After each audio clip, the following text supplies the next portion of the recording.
This is the Sons of UCF, the number one place for UCF sports, with your distinguished host, Adam. What was your reaction when you got notified that you were going to be a Hall of Famer? How does that sound to you, Coach O'Leary, Hall of Famer? Yeah, I'm inducted into a number of Hall of Fame. And Mike. I don't know if you know this, but I won the 5K race that we did a couple weeks ago. Now, here are the guys. Welcome back, friends, and everyone who listens to us. This is the Sons of UCF. My name is Adam, and as always, for the 164th time, another week with UCF Mike. Mike, my friend, welcome back, buddy. How you doing? How you feeling? Feeling good. Now, tonight's the last night of college football for the year. Oh, no. And, we go into a little bit of depression around here for the next few months. Yeah. What are we going to do with ourselves? I think we find stuff to keep ourselves busy. Last offseason was definitely a busy one. This year, probably not as much, but still a lot of things going on. Yeah, we're going to have to slog our way through the off-season interviews and basketball. Don't forget about basketball. Still some stuff happening there. So we will get through together, but not before we close up shop tonight on football, Mike. Obviously, there's always football news. It seems like that's a year-round thing now, so we'll bring you the latest news, transfer portal, all that good jazz. We also have Cow of the Week, as always. We're going to bring back the preseason Sonnies. If you're with us a lot, we do a poll the opening game, and we kind of have some fun questions. So we'll go through and relive the answers that we all gave and how wrong we really were. And then Mike and I will hand out our postseason Sonnies. So our awards this year for the players and the team, we will tell you exclusively here who wins our postseason Sonnies, Mike. And then we went back to the Wayback Machine, went to the vault, found an old interview just laying around. It was just laying on the shelf in here. And we're going to break it out tonight and replay it for you all. It's not available anywhere else because it disappeared from the internet, but it's back tonight, Mike. It's a UCF legend will be replayed tonight. A very fun interview, and I know we're excited to bring it to you again. Yeah, we got a bunch of these. We did about the first 100 episodes that we recorded are now off the internet. We've been started all over again about last September. We've got a bunch of interviews since then. But we got some classics from a year ago. And there was a thread in the dungeon last week. People were talking about players they'd like to hear from again that they haven't heard from in a long time. And we talked to almost all of them already. So some of those, we're going to start bringing some of those back here in the offseason. So stay tuned and find out who this week's replay from the vault is for the Sons of UCF, for our Sons of UCF, Mike. Easy for me to say. While I'm saying all that, make sure you follow us on social media, Twitter, Facebook, YouTube. Make sure you subscribe to that YouTube channel, Mike. Threw some YouTube videos up this week. Recut some stuff from the Sons of UCF Live. So if you missed any interviews with the incoming 22 freshman class, you can find it on our YouTube channel. Don't forget to go to our website, www.twonightsmedia.com, and follow Mike on Twitter at UCFMike1. Trace is at SignPez, and again, we are at Sons of UCF Mike. I'm exhausted. That's a lot of stuff we got to do. There's a lot of stuff. But we put a lot of content out there. I mean, what do you want? Would you rather just us do a show once every 4 weeks and you forget about us in between? Or you want us so much Sons of UCF, you just can't even take it anymore. You can't even keep up with all the content. Yeah, I'm confused sometimes. But if you miss the live show this past week, Nick, Patty, and BJ Taylor joined us for some good talk, and we'll have some fun stuff this week. So do all that stuff for us. We would appreciate it, Mike. And for that, we will entertain you by breaking some news off the top. Is people are going to transfer to UCF. And that seems to be where we are right now. We are firmly in free agency, a.k.a. the transfer portal season, where kids are now kind of able to go and visit some schools and maybe pick some new destinations, Mike. And UCF had what Gus Malzahn would call a big boom this weekend in the announcement that former Ole Miss quarterback, running back, and I think center fielder, John Reese Plumlee has decided that he will continue his career and he will come to UCF, Mike. We talked about him last week as a possibility. It's now official. Seems like he's going to be playing quarterback. Assess this move. How excited is UCF, Mike, for the John Reese Plumlee era? Well, based on the videotapes that I watched and I told you guys about last week, we're going to have a hell of a rushing attack when you add this guy to Bowser and R.J. Harvey and Johnny Richardson and Mark Anthony Richards and Jordan McDonald. I mean, we're going to be able to kill people on the ground. How he's going to throw the ball, I'm not exactly sure because I only saw him throw 2 passes in that highlight.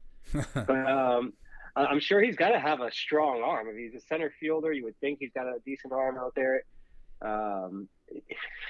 He did get moved to wide receiver last year, so that may be a sign for something. He may be another Joey Gatewood. He may be another Brandon Wimbush for all we know. But for right now, we got to welcome him in. If he's somebody that can help the team, even if he's somebody that's just coming in on wild night packages, and Mikey Keene is the starter going forward, who knows? That's yet to be determined. But good addition, talent-wise. The guy is a stud. He's definitely got speed. Yeah, he's definitely an athlete. He said as much that, a lot of times people just think of him as an athlete, and he's always considered himself a quarterback. You mentioned his time at Ole Miss, Mike. 2019, he was essentially the primary starter, his true freshman season. He only threw for 910 yards, 4 touchdowns, 3 interceptions, but ran for over 1,000 yards and 12 touchdowns. This guy seems lightning fast, and you got to think that Gus is licking his chops at some of the different formations he can put in play there. We don't, to your point, quite yet know if he's got the arm talent to, hang in the pocket and make the big throw and, hit the tight window. But that's not really Gus's offense. If you think about what Gus does, it's a lot of that swing pass stuff, a lot of that screen pass stuff. He'll take some shots downfield every now and again. So his arm may be just enough to get him in position. We talked to Nick Patty on the live show, and we were talking to him about Mikey Keene and his elongated throwing motion. And Nick was like, dude, it's not a big deal for Gus's offense. He's not asking him to squeeze the ball in tight windows. He's not asking him to be like hyper accurate with some of these throws. He's got plenty of time with some of the motions and shifts. So if that's the case with Mikey Keene, you got to assume the same is probably true with John Reese Plumlee. All right, it's a lot of timing. He doesn't have to have the strongest arm. He doesn't have to throw it 60 yards. We don't do much of that anyway. But on those swing passes, on those screen passes, a lot of it is about timing, putting it in the right spot for these guys to catch it on the run and keep on moving. That's going to be the key. The accuracy, the timing. If he can do that in short spots, 5 to 25 yards, we'll be fine. I'm being informed, Mike, you were informing me via text that it's maybe John Rice Plumlee. Is that how we pronounce his name? I don't know. That's when I heard a couple of interviews before, I believe it was Rice. Is it Rice? Is it Reese? I think it's Rice. I'm sure. It looks like. Yeah, I'm sure Cost Suck Advisor will be sending us a message right about this time in the podcast, telling us if it's John Reese or John Rice Plumlee. Either way, there's another Plumlee. Not to be confused, he's not related to the Duke basketball playing Plumlees. I believe this is his own separate Plumlee, Mike. But we knew that Gus was going to bring in talent to the quarterback room. So what's this do for Mikey Keene and his confidence? Obviously, he came in this year and really a tough spot, and for all things considered, did a pretty good job of leading UCF to a 9-win season. Again, he didn't have all those wins, I guess, but of really being the captain of the ship for us, dealing with some stuff off the field with everything going on with Dylan Gabriel, and we still come out with a relatively good season. Well, I don't know that we all looked at him and said, "Oh my God, this guy is the most gifted thrower of the football I've ever seen." He made plays when he had to make plays. He led the offense as he had to lead it. What do you think this does to him, Mike? Do you think this is motivation? Do you think this is a sign of where we are these days? Is this a transfer portal issue at some point? What do you think about Mikey Keene and how he's feeling right now? Well, this all depends on the character of Mikey Keene and what he's made of right now. He can look at it in a couple different ways. He can look at it as they brought somebody in to replace me, or he can look at it as I don't care who you're bringing in. This is my job, and you're not going to be able to take it away from me. Now, how he attacks the offseason is going to be two different things here. I hope he takes it that second way. I hope he comes in and expects to be the starter next year, works hard all offseason, comes in the spring camp and fall camp, and just takes off from there. I mean, we saw the leaps that quarterbacks have made here in the past, freshman to sophomore year. Mackenzie Milton, you're not going to find a bigger leap than that. I don't think we're expecting that out of him, but if he can improve from this past season, it's going to take something for Plumlee to take this job from him. I don't think you just come in and steal it, even though you're hearing maybe he was promised a job. You think Gus would promise somebody a job to come in here? Maybe that's what it takes to get somebody on campus, but when it comes down to it, you're going to play whoever's going to win the game for you. Yeah, it's probably that age-old, promised him a shot at the starting job, promised him a fair chance at the starting job, promised him he could play quarterback. It seemed like that was an issue. A lot of schools maybe wanted him to play receiver, maybe even running back. So perhaps Gus promised him a shot at quarterback or the ability to play quarterback. I would hope that a coach wouldn't promise a kid something like that just to get them to come to the school. But I'm sure coaches have done that before. I'm sure coaches will do that again, Mike. The most important question this begs to everybody is, Does this mean we're done with the Joey Gatewood stuff? Does the Joey Gatewood stuff go away now that we have another running quarterback, perhaps a more prodigious running quarterback in Plumlee? Does that mean we are done with the Joey Gatewood, Parker Navarro run packages? Do you think those are now a long way away from us seeing those again? You would think so. I mean, the Gatewood stuff was not really that effective. Yeah, he scored a couple touchdowns early in the year, but everybody knew what we were doing every time he came into the game. And a couple times we let him throw it, didn't look good either. I mean, he threw that pass in the Gasparilla Bowl, should have been intercepted, could have ruined the entire night. But I think we're done with that. Maybe move him over to tight end. He's an athlete. He's a big body, too. He's exactly what we need out there, somebody that can catch the ball and move the sticks. That would be good for him. He's already transferred once. I don't think he's allowed to transfer again now, so he's pretty much stuck with us. Well, he could sit out. He could transfer and sit out a year. Yeah, but how old is this kid already, too? Like He's 42. been in college for a few years. Yeah. So he may not want to do that. But you never know. I mean, he's not in the quarterback rotation right now.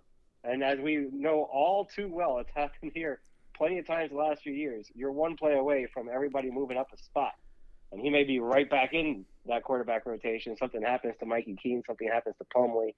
Who the heck knows? I mean, the offseason – last year, we had injuries before the season even started. And then we saw what happened as the season went on. So you can never have too many athletes and guys back there that can handle the ball. Well, he also, and I don't know if I haven't checked in a while, but I saw that he had, I think it was Instagram, he scrubbed UCF from his bio and changed his picture, had some sort of cryptic message on there. So the day and age we live now, we are perusing through everybody's Instagram bios to see if they've had UCF there. So maybe he'll make some decisions. Mike, who knows kind of where his head's at. Obviously, great idea by Gus, a big kid you would have thought could have gone in and gotten some big, tough yards. Didn't really come to fruition all that often, unfortunately.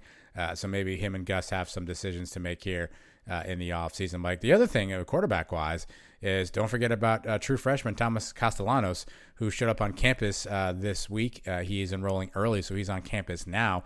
So really, Mikey has two sort of new combatants to contend to in the quarterback battle. And let's be clear, both of these two in Plumlee and Castellanos, these are both Gus guys, quote unquote, guys that Gus has recruited there.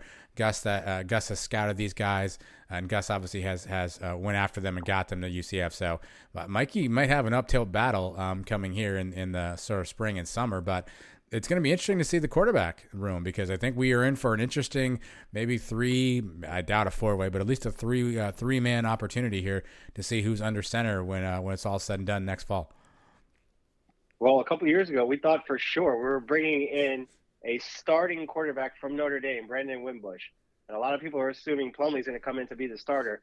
And it was a true freshman that came in here and just beat everybody off at a job, Dylan Gabriel. Oh. Who's to say Castellanos can't come in and do the same exact thing? I'd love to see it. I want the best quarterback out there. I don't care who it is. Doesn't matter to me. But these guys are all going to get a fair shot, I think. And, you know, whoever is not the competition is going to be the guy that comes away with this thing.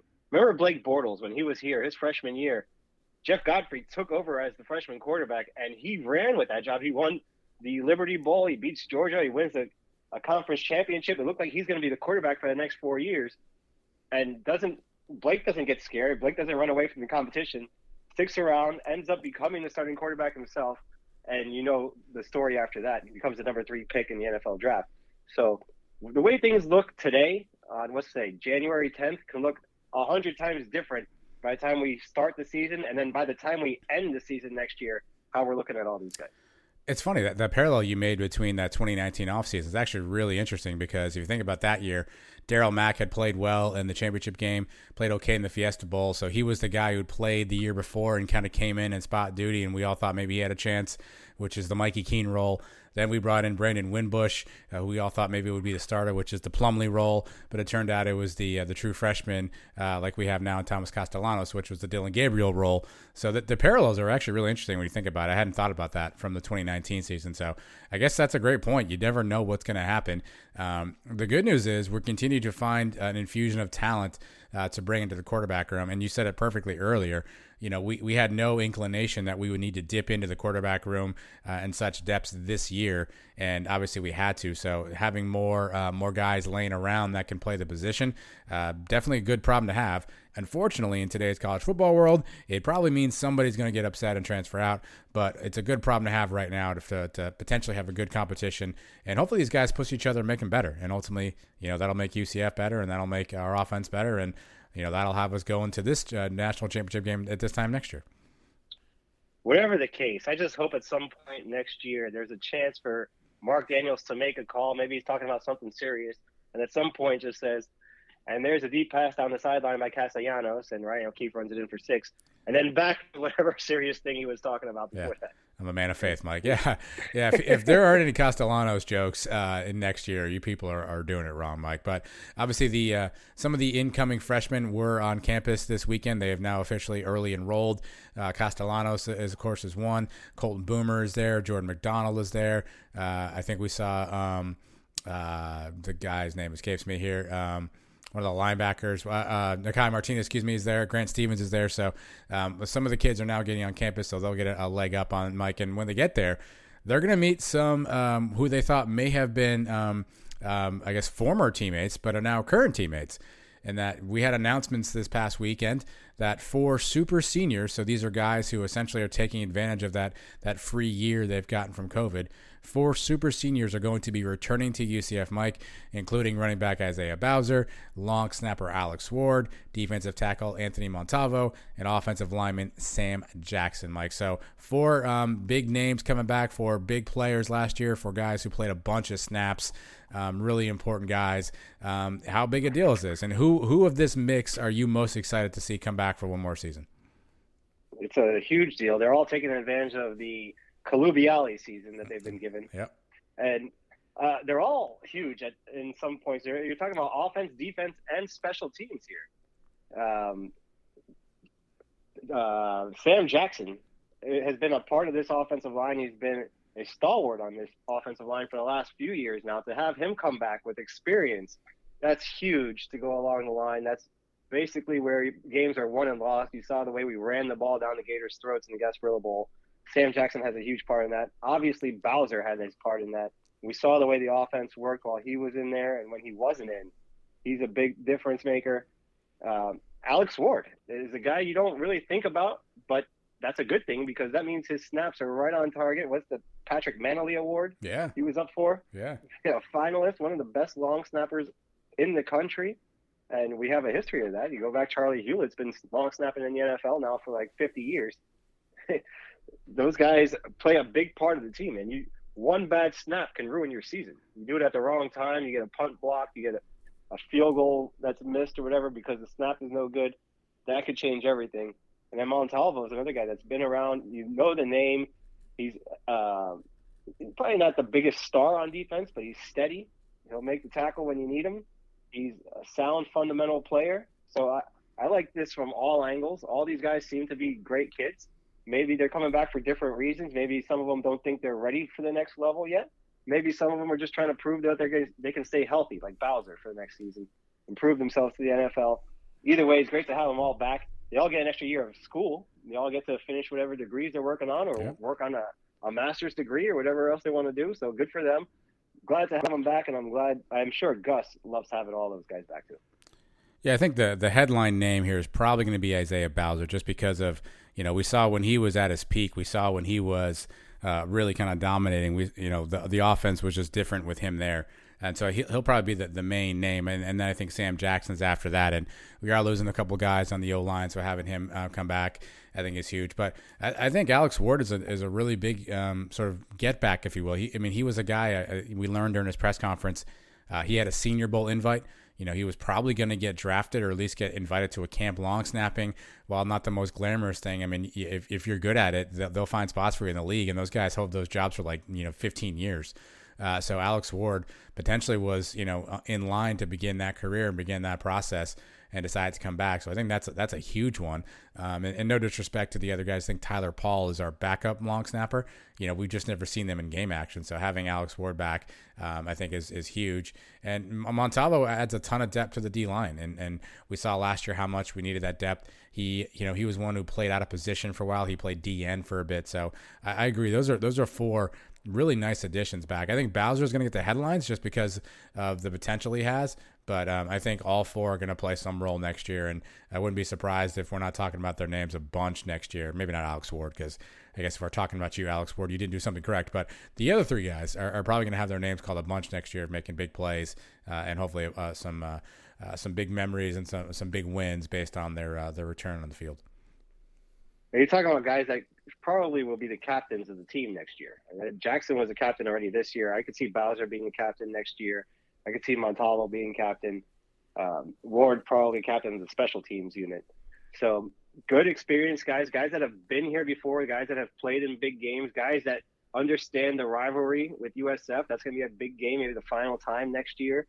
Guys that can go around this locker room and tell everybody else what needs to be done around here. Tell them how we do things around here to the young guys, and keep the tradition of Knights going, the tradition of building a family, having this team stick together. These guys have been here for a while.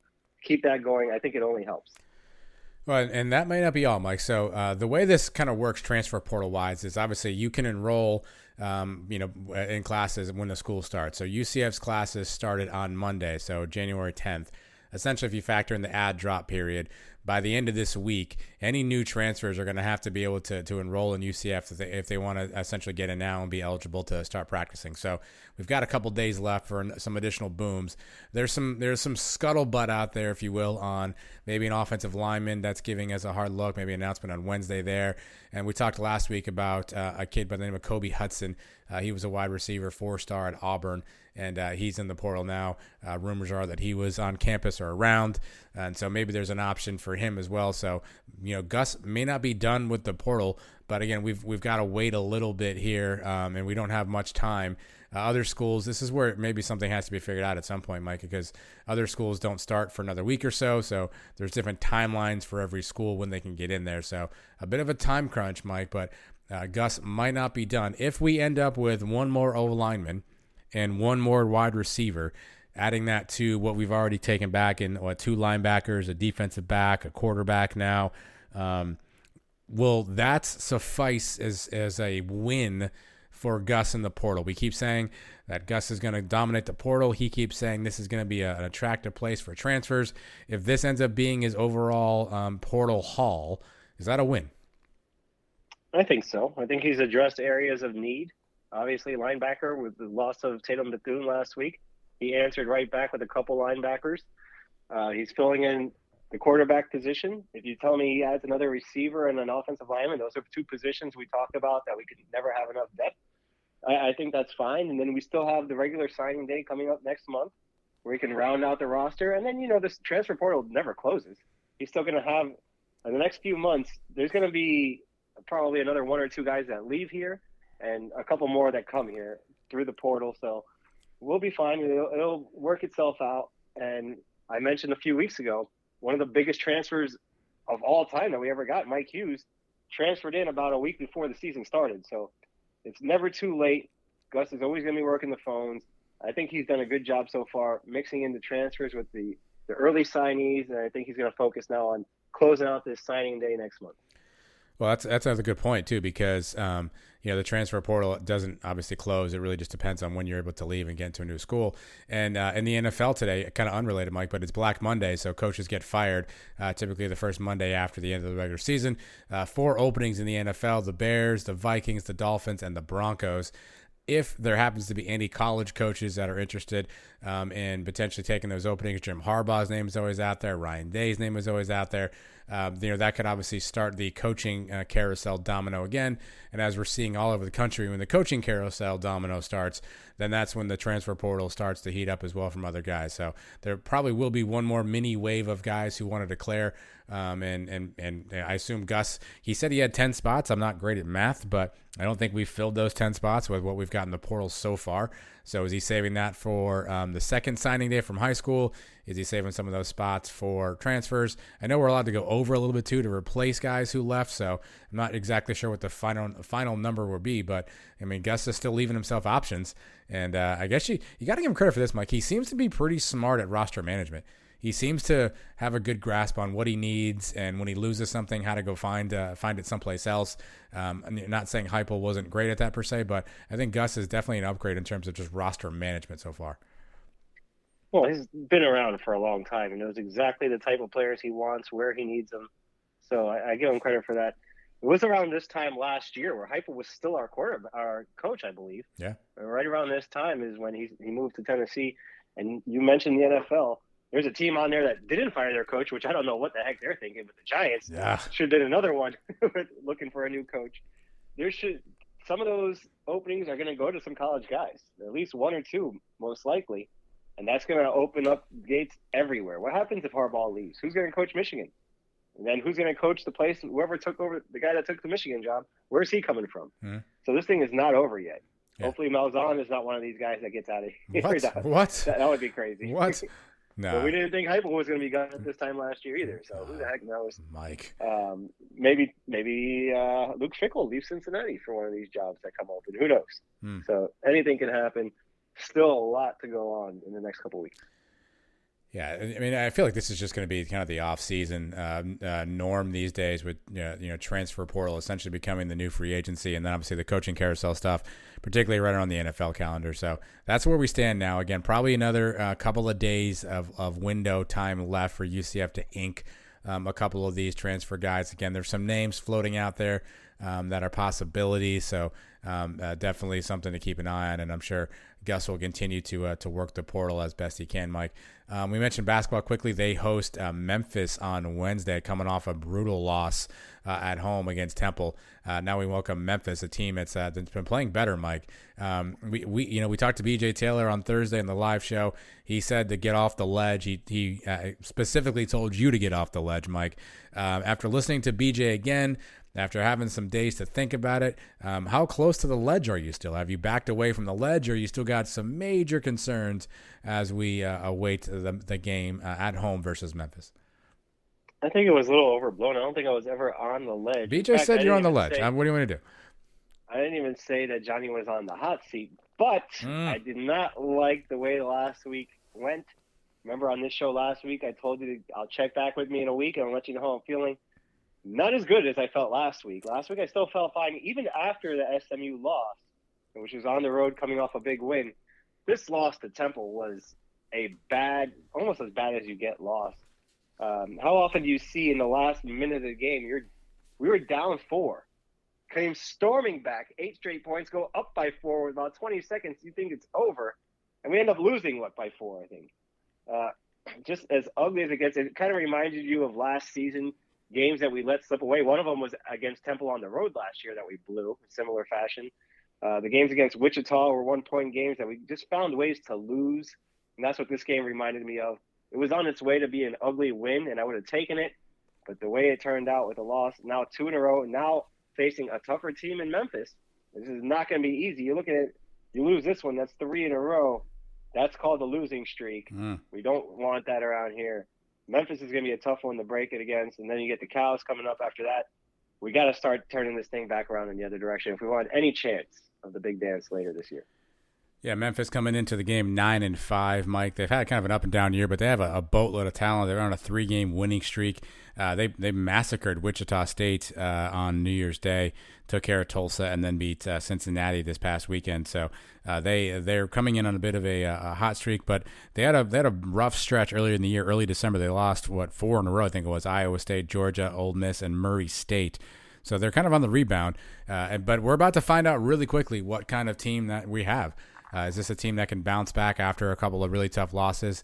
Again, this is a home game for us, so we should have the opportunity to get the crowd in it. Students are now back on campus. I know that was something that was talked about with some of the other games with, over the break.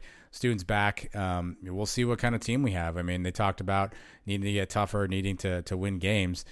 This is, money where mouth is kind of time, right? And if they can pull this out, you'll feel a lot better about the season, at least the trajectory of it. But we're about to find out really early on here in the new year, I guess, what kind of team we got, Mike. Because it could go either way, right? If you told me that we didn't show up and we got blown up by 10 or 20, I'd say, I guess so. If you told me that we played our best game ever and Darren Green hit 9 threes and Mayan hit 5 threes and and Baque had 7 points and 10 boards and CJ Walker had monster dunks and we won by 16, I'd go, yep, that sounds right to me. So it's hard to really know what you're going to get. So we'll find out what team shows up on Wednesday. Yeah, I think we're learning the identity of this team. We can shoot, and when we are hot and we're hitting our shots, we're going to be very hard to beat.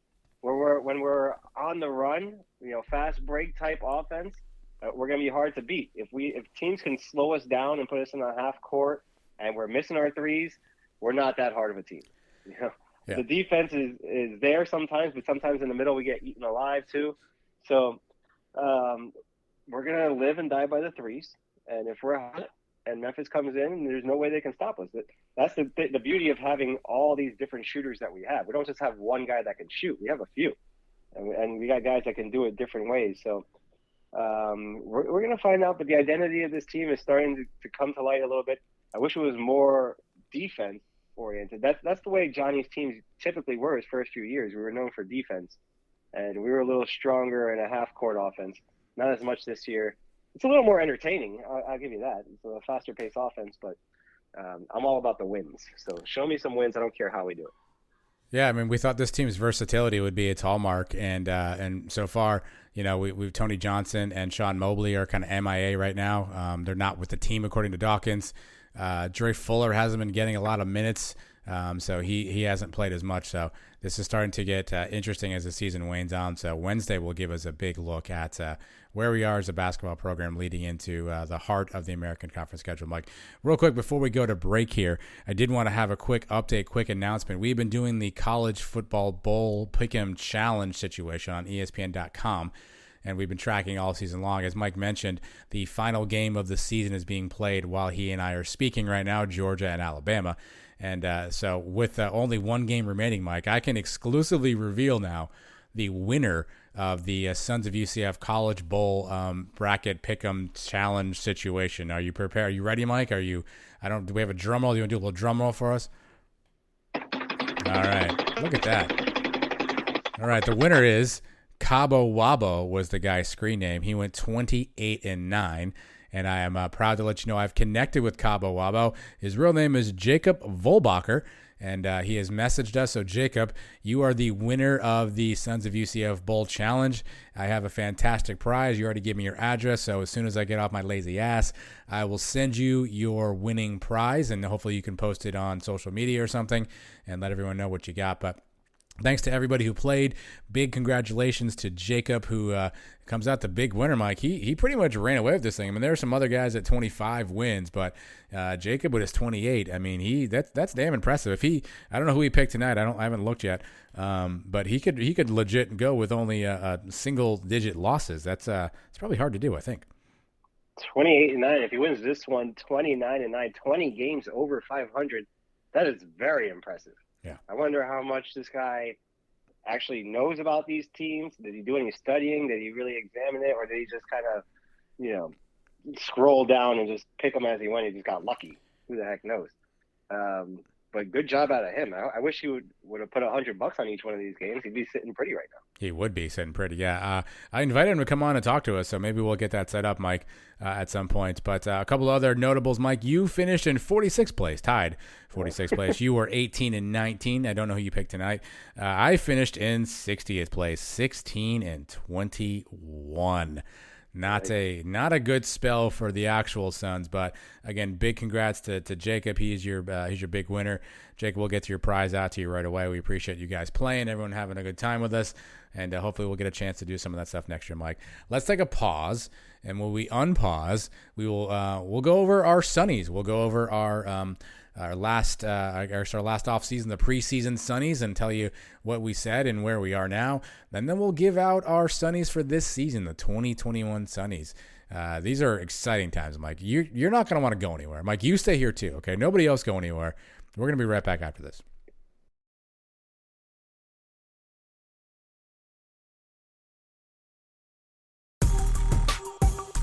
This is UCF Athletic Director Terry Mohajir, and in my spare time, when I'm not on TikTok, I'm listening to Adam and Mike on the Sons of UCF. Go Knights and charge on!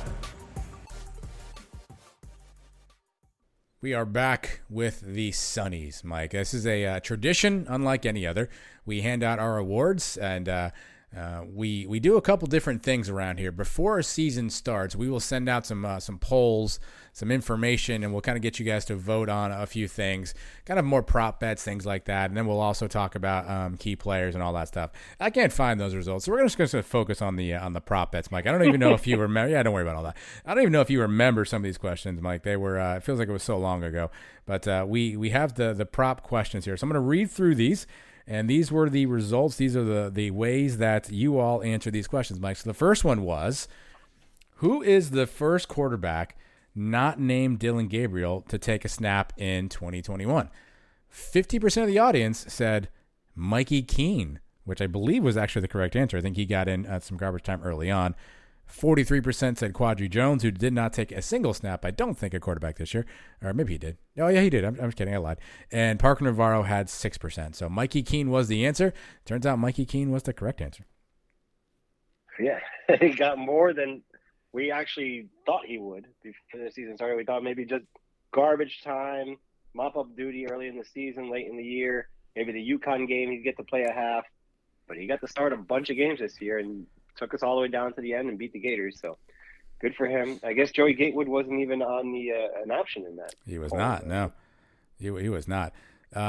Next question, Mike. Most field goals made. Who was going to make the most field goals in this upcoming season?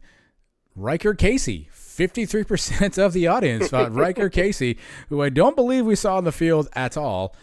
He was the winner, the leader. Obarski second place, 35%, and then Garen Bolniol, who I don't also think we saw ever step on the field. He finished in third place, Mike, with 10%.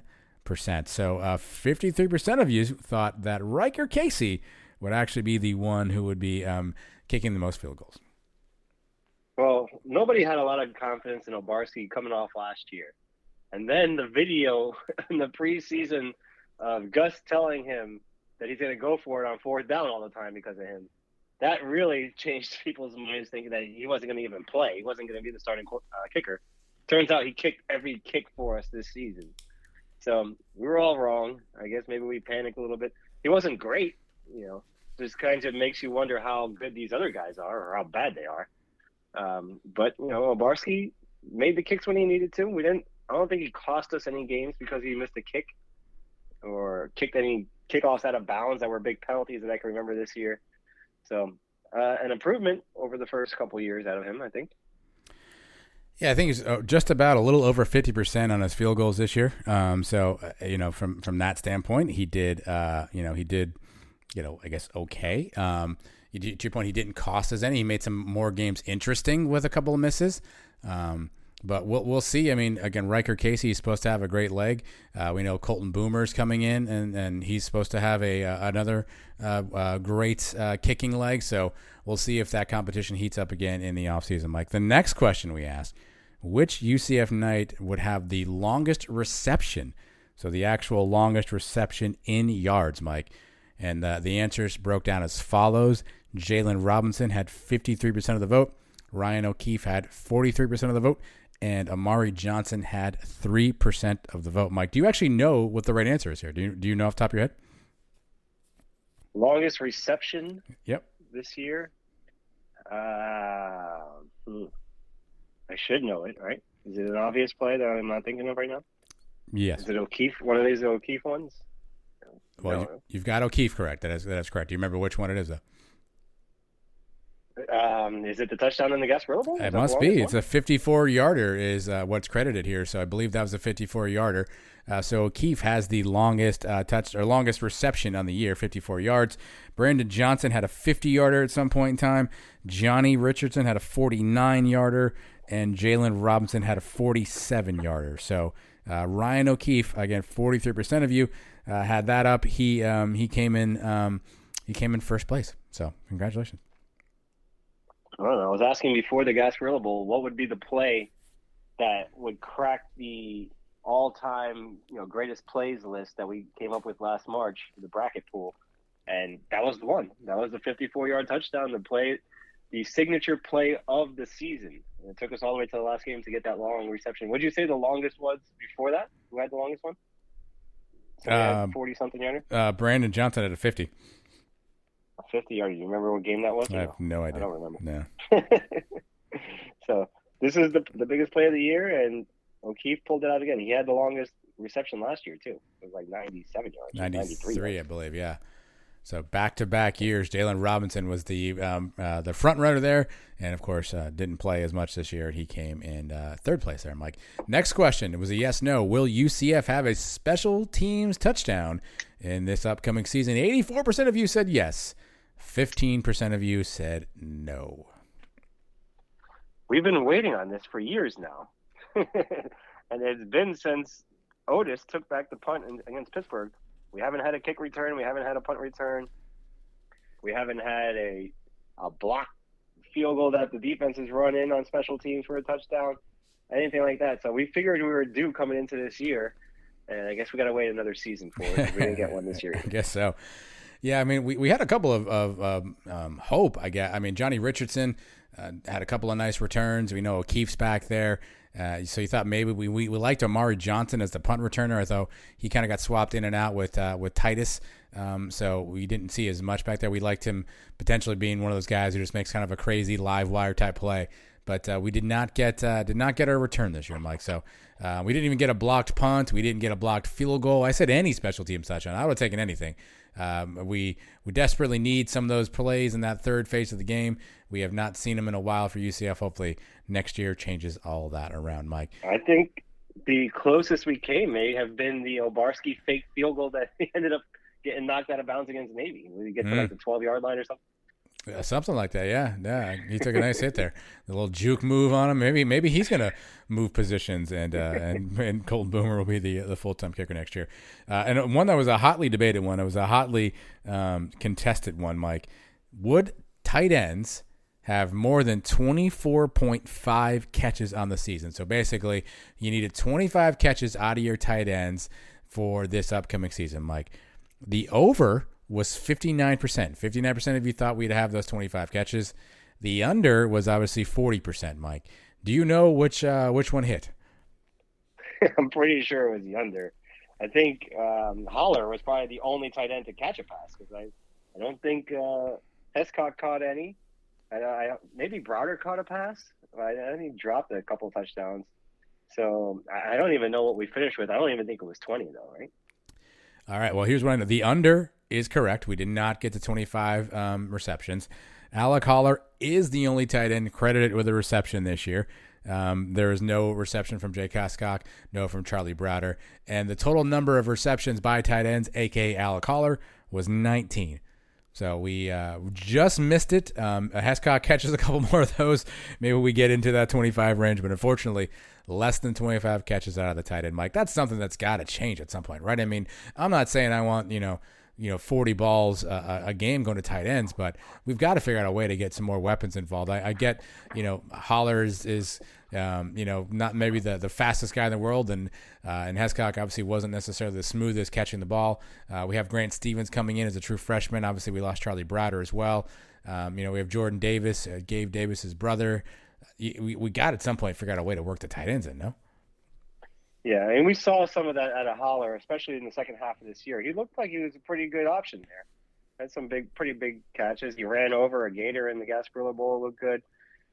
He had 19 himself. If these other guys just hang on to the ball, we get over 24. Yeah. I know Hescock for sure with like 2 or 3 drops. I think Browder had a drop in the end zone that I can remember. So those guys hang on to those. We should hit the over. I think next year Holler has a bigger season, and you mentioned the news guys coming in, and maybe even Joey Gatewood at tight end. There we go. We see some more receptions out of that position. All right, an easy one to answer, Mike. Over under 30.5 touchdown passes for Dillon Gabriel. Obviously, the under is the hitter on this one, although 67% of you said over, 32% said under. This was a debate early on because we suspected that Gus's offense wouldn't be throwing the ball as much.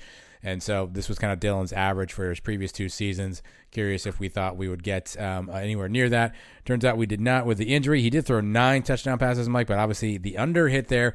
Mikey Keene, for reference, had 17 as well. So even if you add those 2 up, they don't get to that mark. But you got to assume Dillon would have had more chances to throw the ball had he played this season. So the under hits on under 30.5 touchdown passes for Dillon Gabriel. Yeah, he had 9 in 3 games. That's 3 per game. You average that out, he would have had over 30 easily, I think. So nothing you can do about it now. But, so far, is this the last question? Because so far you asked, 5 or 6, and we were wrong on all of them. 3 left. We have 3 to go. So far we missed the tight end receptions. We missed the quarterback touchdowns. We missed the special teams touchdowns. Yeah. What else is there? We haven't gotten anything right. Well, you got Mikey Keene, first QB not named Dillon Gabriel. Yeah. That was the first one we got right. Everything else has been wrong since. Although we get this one right too, Mike. Will there be a game forfeited in 2021? Obviously, with COVID at that point, hurricane stuff, it's always unfortunately an issue that we have to deal with. 36% said yes, Mike. 63% said no. So that's a winner for us right there. No forfeits. 63% of you. Congratulations. And that almost came to a screeching halt here at the end of the year with the bowls. A lot of bowls did get canceled. Ours was not one of them, fortunately. But, this season was a lot better than last year. You still saw with the spike here at the end of the year, the Omicron variant started canceling a lot more games. We were able to get through the season. Hopefully next year it's not even an issue. Well, this is one that we got loud wrong because the question was, what will the highest ranking be for UCF in this upcoming season? So their highest ranking. So here's where we landed. 51% of you said at some point UCF will be in the top 15. 25% of you said at some point UCF will be in the top 20. 15% of you said at some point UCF will be in the top 10. And 6% of you said at some point UCF will be in the top 25. Mike, that one we got a little wrong. We were on our way. And then we beat Boise early. We had the blowout of Bethune. And we win that Louisville game, which was right down to the wire there. We probably would have cracked in at that point. Especially if things keep going well, we probably end up beating Navy the next week. We would have been on a nice roll to start the year. We would have been in the top 25. Didn't work out that way. Ball bounces off Amari Johnson's shoulder, goes the other way for a touchdown, and the whole season gets flipped on its head. So nothing you can do about it. I still would think that we would be ranked if you had asked me that question again coming into the year. And the last one, I'm not sure that we are any sort of psychic on this one, Mike, but I know why. I remember why I put this one here, but it was not for this reason specifically. The question was, is this Dillon Gabriel's last season at UCF? 55% of you said yes. 44% of you said no. So 55% of you should not have been surprised when Dillon Gabriel walked away from UCF. Yeah, but I don't think any of those people were saying because he was transferring to another school. Yeah. I think they were all thinking that he was going to go to the NFL after this season. Mm-hmm. And that is not the case. So, what are you going to do? I told you weeks ago, I'm done talking about this guy. Yeah. He's moved on. We've all moved on. Good for him. And, never mind. I was going to say something about the last question. Now I forgot what it even was. That was the ranking question? Yeah. So the rankings are not even done yet. The last game is today. We beat the Gators. We finished with 9 wins. Is it possible we get ranked at the end of the year? Probably not. Right? No. We receive any votes? Maybe somebody throws us a vote. I highly doubt it. All right. Yeah.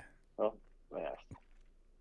I feel bad. I hate to burst your bubble now. I highly doubt on that one. So those are the sort of the more prop style bets that we have, Mike. Then we kind of go through and we think about who are going to be, MVPs, major players, breakthrough, newcomer, all that good stuff, Mike. So again, I can't refine those results. I don't even know what we did with those, but don't you worry, because you and I are going to go through and we're going to hand out our award winners. So we've looked at these categories.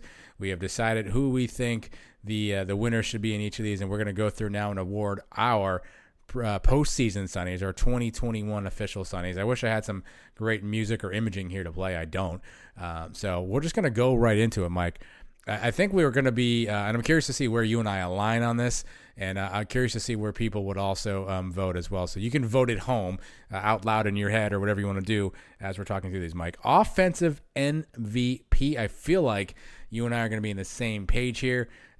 Is there any chance in hell you don't award this to Ryan O'Keefe? No, I think he has to be the winner. Obviously, coming into the season, we all assumed it would be Dylan Gabriel. If you had asked me through the first couple weeks of the season, I may have even changed it to Isaiah Bowser. But with him not getting as much playing time, especially during the middle of the season, this was O'Keefe's team. We saw Gus mention it plenty of times on the Hour Time show.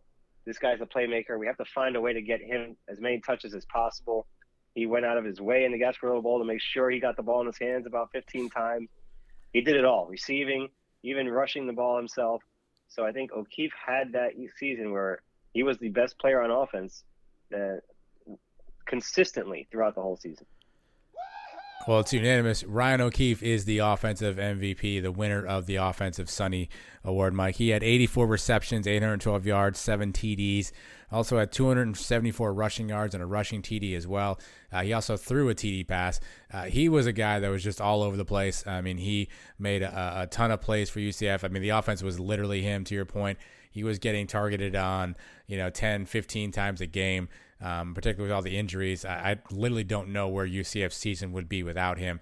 It's going to be super exciting to see him come back. Now that you see the creative ways that Gus can use him, and we know what his skill set is, I'm really looking forward to his next season, Mike. But there's no chance, there's no way that anybody other than Ryan O'Keefe would be the offensive MVP, Mike. Do you want to know what his quarterback rating is? I do. He was 3 for 3 this year, 100% completion. His quarterback rating is 504.8. Wow. He threw for 66 yards, 2 touchdowns. Oh, my bad. I showed him a touchdown. Long of 49. Yeah. He was just offensive. I mean, I don't know, again, what our offense would have been without Ryan O'Keefe. I mean, that's just irrefutable, Mike, which is funny because going into the year, right, we all would have said Dylan Gabriel in this category, right? Typically the quarterback's the guy. I think we all would have said Dylan Gabriel. If we didn't say Dylan Gabriel, you probably would have gone with maybe Jalen Robinson. I think you may have even gone Isaiah Bowser. This is after the RJ Harvey injury. But Ryan O'Keefe probably wouldn't have cracked your top, I don't know, maybe 3 or 4. I don't know if he's even top 5 preseason if you had to guess who might win this award. No, he would be more in the breakout category as opposed to the MVP of the offense. So very good season out of him, put his name out there, especially in that final game against Florida. So now he coming back next year as the guy on this offense. Defensive MVP is a little bit more tricky. A couple of interesting candidates that are available out there. You can just look at the pure stat side of it and see who kind of the stat stuffers were. You can look at maybe guys who had big impact on the game, but maybe their stats weren't as great, Mike. So defensive MVP, I found a little trickier. Where did you go? Who is UCF Mike handing his Sonny Award to for defensive MVP? This is a tough one. Because if you're looking at the stats, there's a guy on there that probably deserves this award. And now in the last week, we may not want to give it to him anymore because he's not on the team anymore. It's awkward. It's Tatum Bethune.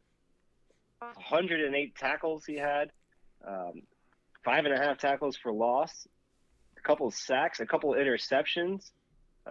He was a very good player. You see him getting better and better as the year went on. He had a few games with like 12, 15 tackles where he was just eating people alive. He may be the defensive MVP. If it's not him, I think maybe you got to say Big Cat Bryant just because of the impact he has. He doesn't have the stats, but a lot of that is because teams are game planning around him, working to the other side. So that may have a big deal to do with it too. So who do you vote? You got one vote, Mike. You get one half of the Sonny vote. Who's going? Who's getting your vote? Give me Bethune. Okay. Although he's not here anymore, it kind of hurts. We're aligned on that one. I also wrote down Tatum Bethune. You mentioned 108 tackles, 5.5 TFLs, 2 sacks, 2 INTs, and a forced fumble. Again, he was a guy who made a ton of plays in the middle of the field as the linebacker.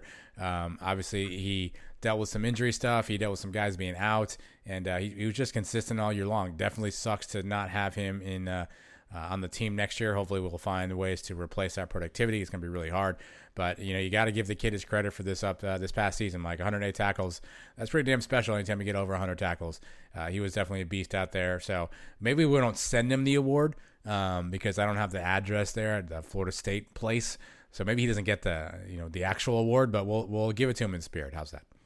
Yeah, I guess that sounds fair. All right. This one's a tad tricky as well. Offensive newcomer. So we define newcomer as somebody who was not, prior to this year, had not played a down for UCF, had not been a part of the team. So a true newcomer could have been a transfer in, could have been a freshman, could have been a guy who maybe sat out last year after transferring, who knows.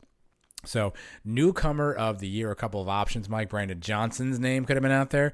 Obviously, Isaiah Bowser is a name that we could have thrown out there. Mikey Keene is a name that could have been out there. Mike, where did you go with newcomer of the year? Yeah, this is a tough one. This is because Bowser, I think if he's healthy all year, I don't even think it's a question. And then you're talking about him being the MVP of the offense. But he did miss a bunch of games. Yeah. And a guy that was steady and caught basically a touchdown in every game we played, Brandon Johnson. And this was the guy that we really needed coming into the year. He was declared a captain of this team before the season even started. And he went out there and backed it up.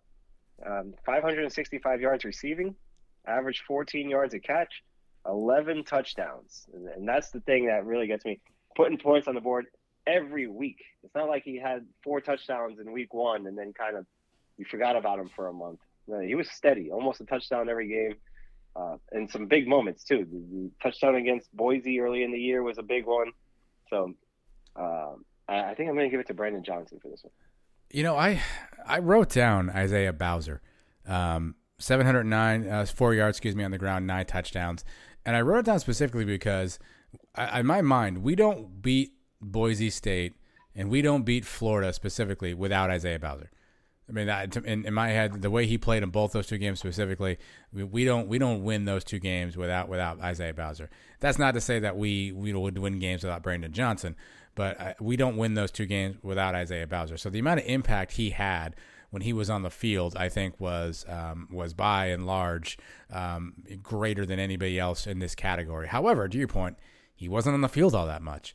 But I'm gonna give it to him just based on what he did in those two games specifically because they were two huge wins for us.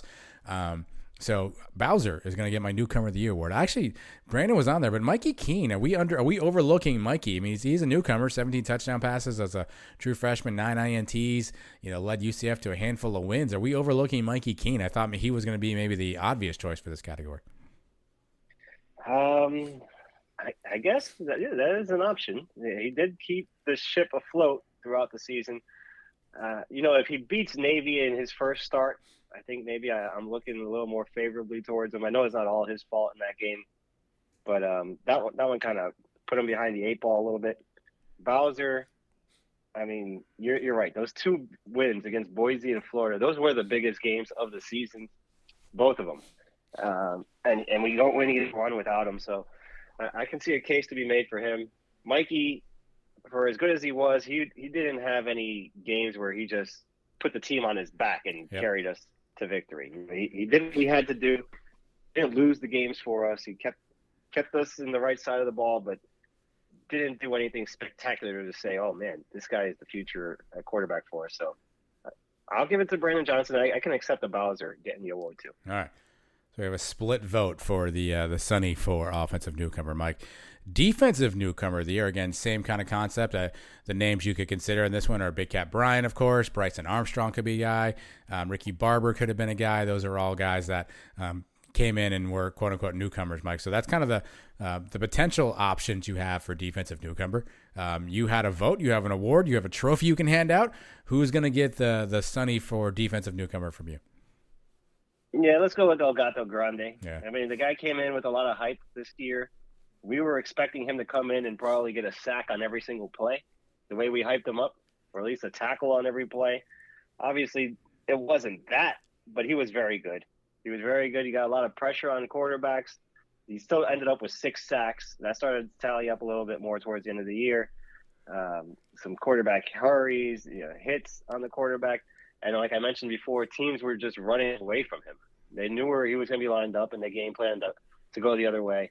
So give me Big Cat as the guy and as a leader on this team and a captain on this team. And then to come back and he could have easily sat out the Gasparilla Bowl himself. Yeah. He came back and said, no, I'm playing in this game, to put the defense on his shoulders. And I think he's got to be the guy to be the newcomer on defense to get the award this year. Right again, my friend. Big Cat Bryant also got my vote. 13 tackles for loss. To your point, he played a lot. And here's the thing I'll give. He played with the year of all the injuries we had. He was there. He was consistent, right? The best ability is availability. And he was on the field pretty much every play. He was almost playing every snap. Sometimes, the offsides penalties definitely had us screaming at our television. There are definitely some times where, to your point, he was just getting game planned away from and wasn't able to make an impact. But 50 tackles, 6 sacks, like you mentioned. And again, he played every game. He played almost every snap of every game, too. He was a guy who was almost never coming out. Based on how much we needed that this year. He was definitely a huge part of it. So I looked at Bryson Armstrong. I thought about Bryson Armstrong as an option. Obviously, he got hurt late.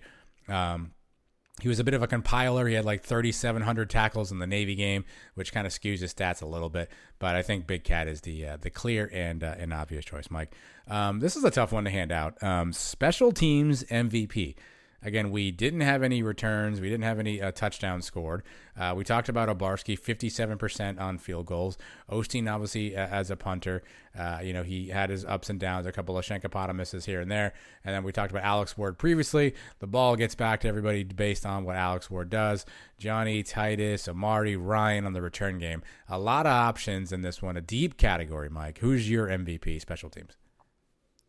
Give me Alex Ward. You are right again, my friend. Guy. Right again. Steady. You depend on him, and he went down and made a tackle on one of these plays too, right? Or he got to force the fumble. Yeah, fumble recovery, I think maybe. Yeah, so he did make an impact, and when you compare him to the other guys that didn't have any spectacular years, we didn't have anybody return any kicks for touchdowns. Obarski wasn't anything spectacular. The punting game. Osteen, I think, did a pretty good job. I know you like to get on him a few times this year, but I think overall he was pretty solid. But give me Alex Ward, one of the best in the country at what he does. He may be second best, actually.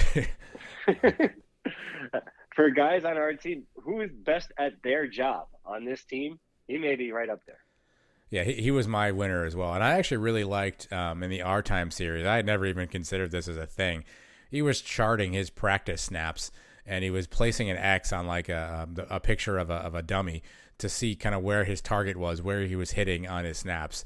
Anyone who's willing to put that much time and effort into their craft, and even if it's a craft that isn't as sexy and glamorous as anybody else, the kid obviously really cares about what he does on the team, takes it very seriously, works very hard at it, and is committed to improving. So anybody who's willing to chart their practice snaps, Mike, you got to get an award for that.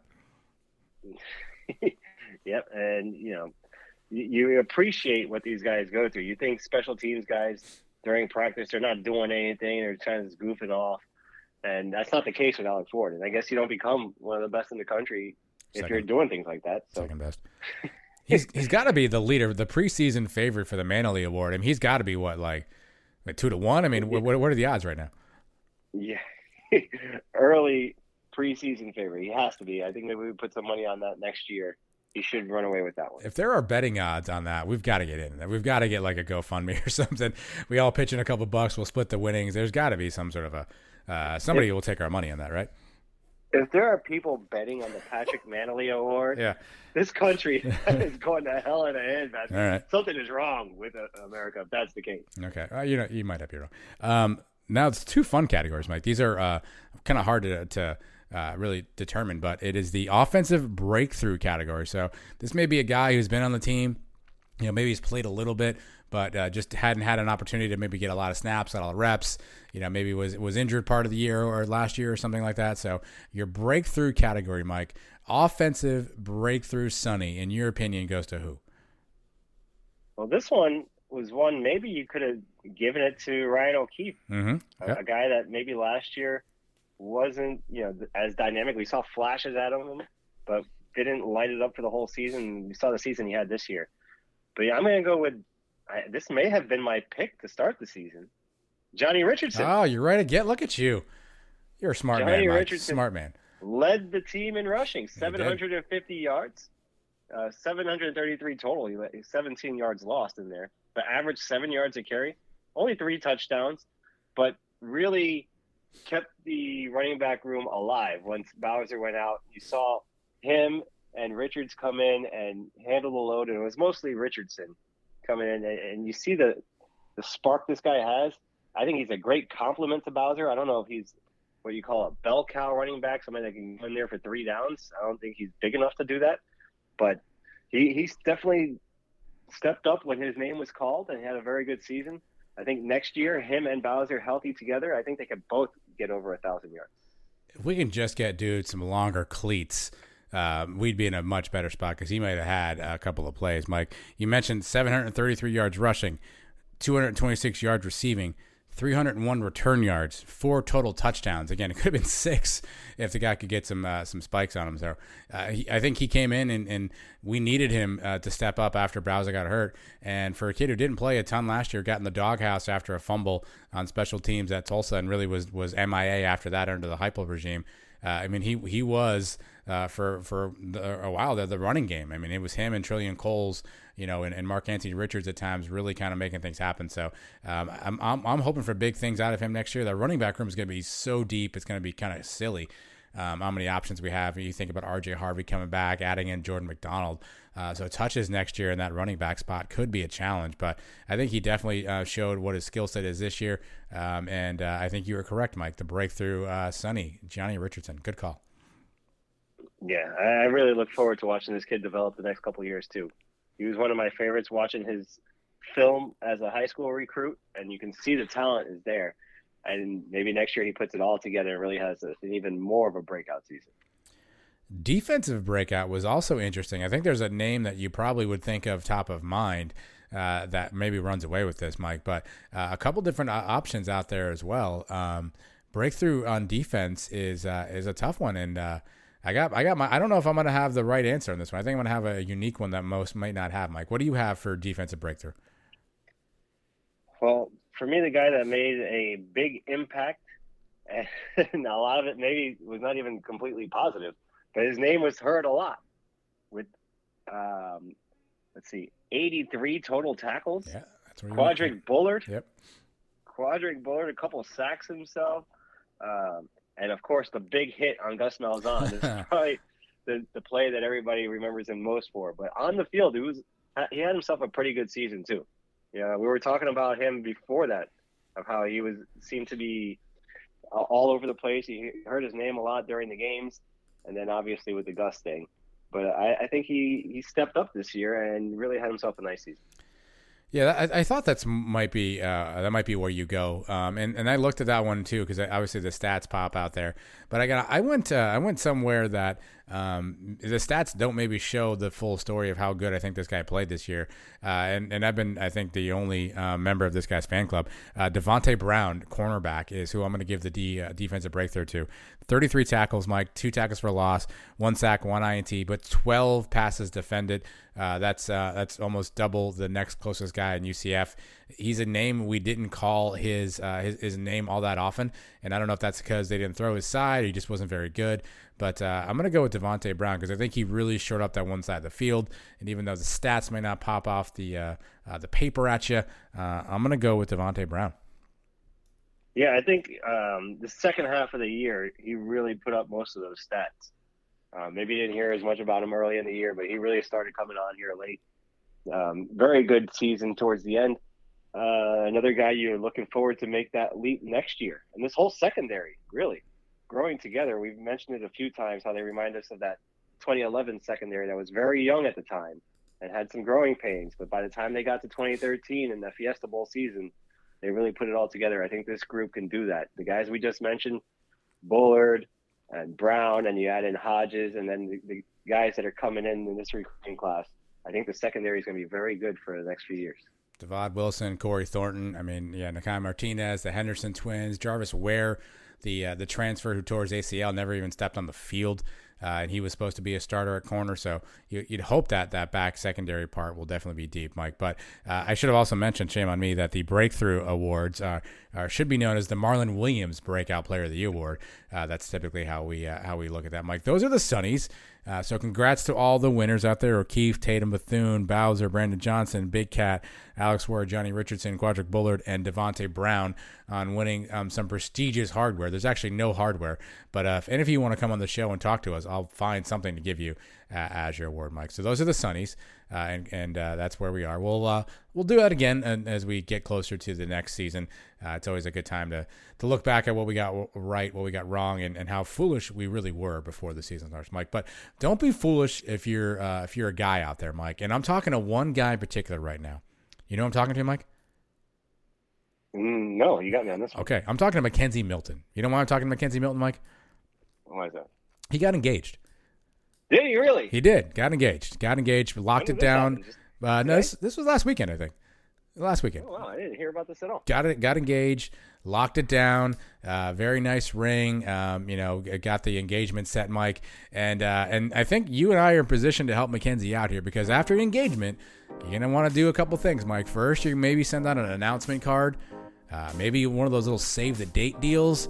Then you're going to need wedding invitations. Do you know any place Mackenzie can go that he can get all that stuff done with like the top quality, just craftsmanship and work that's available out there, Mike? Any place you can think of?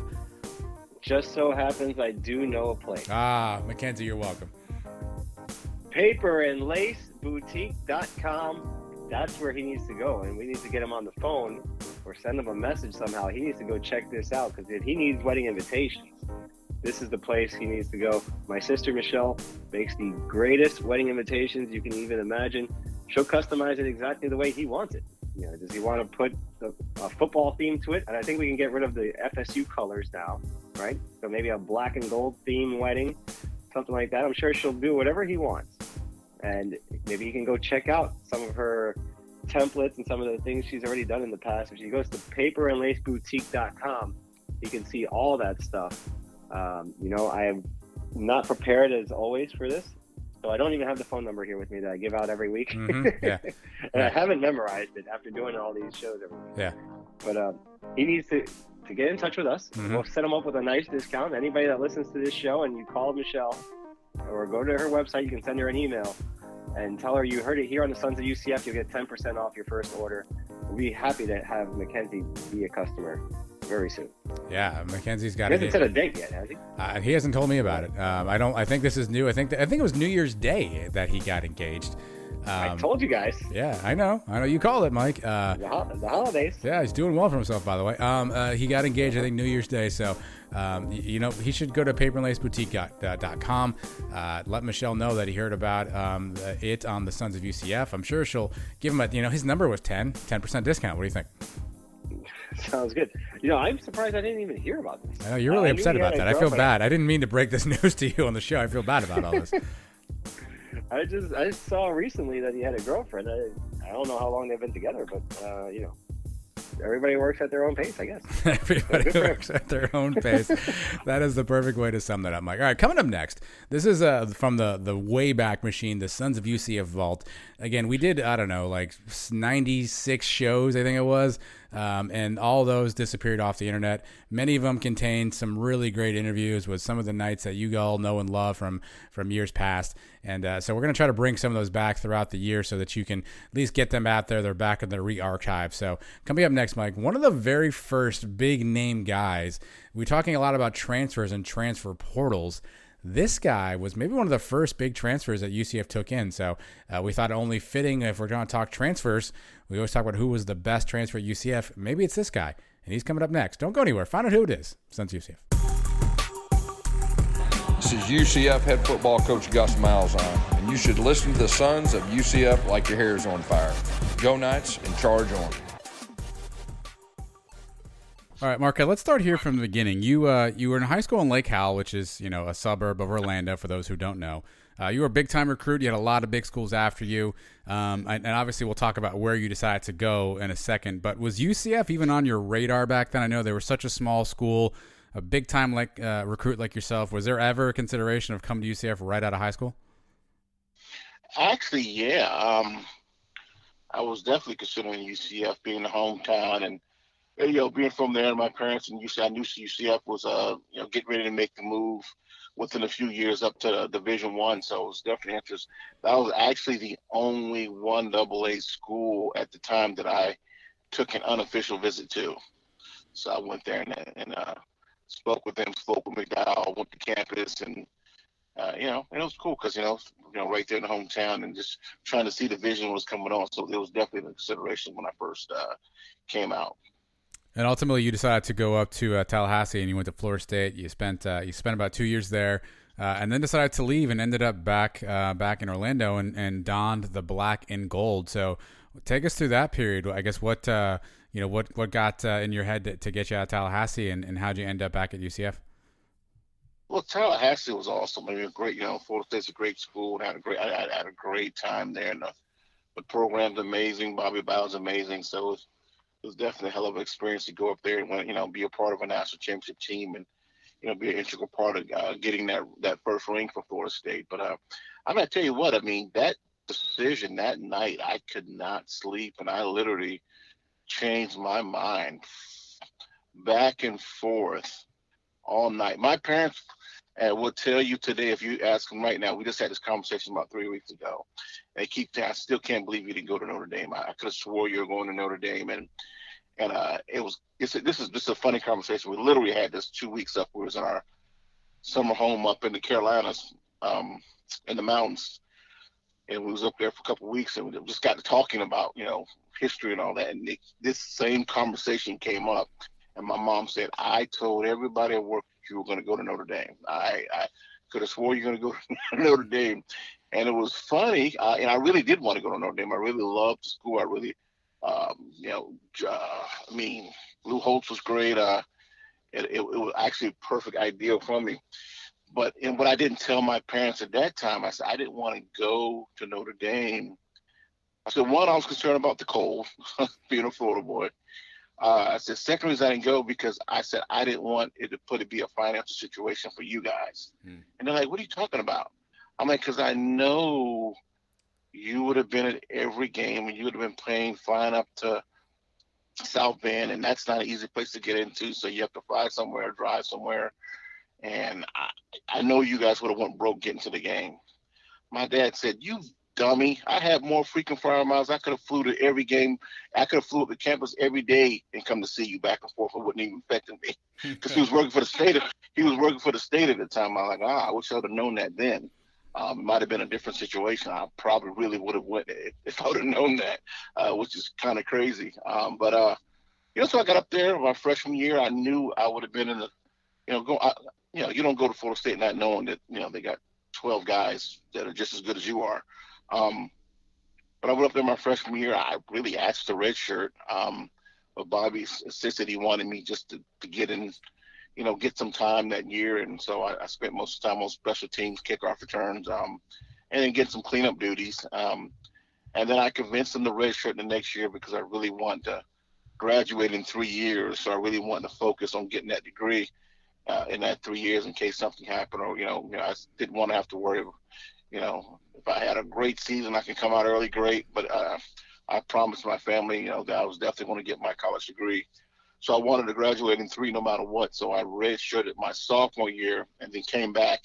And then I was that rotating starter my redshirt sophomore year, where me and Sean Jackson were doing a lot of rotating in and out until I injured my knee. And then that's when they started kind of playing, and that's when Dunn got his opportunity. He took advantage of his opportunity while I was down for that last 6 games a year. But at that time, my mom had got really sick. And as you know, that you can see, we got a real close, tight-knit family.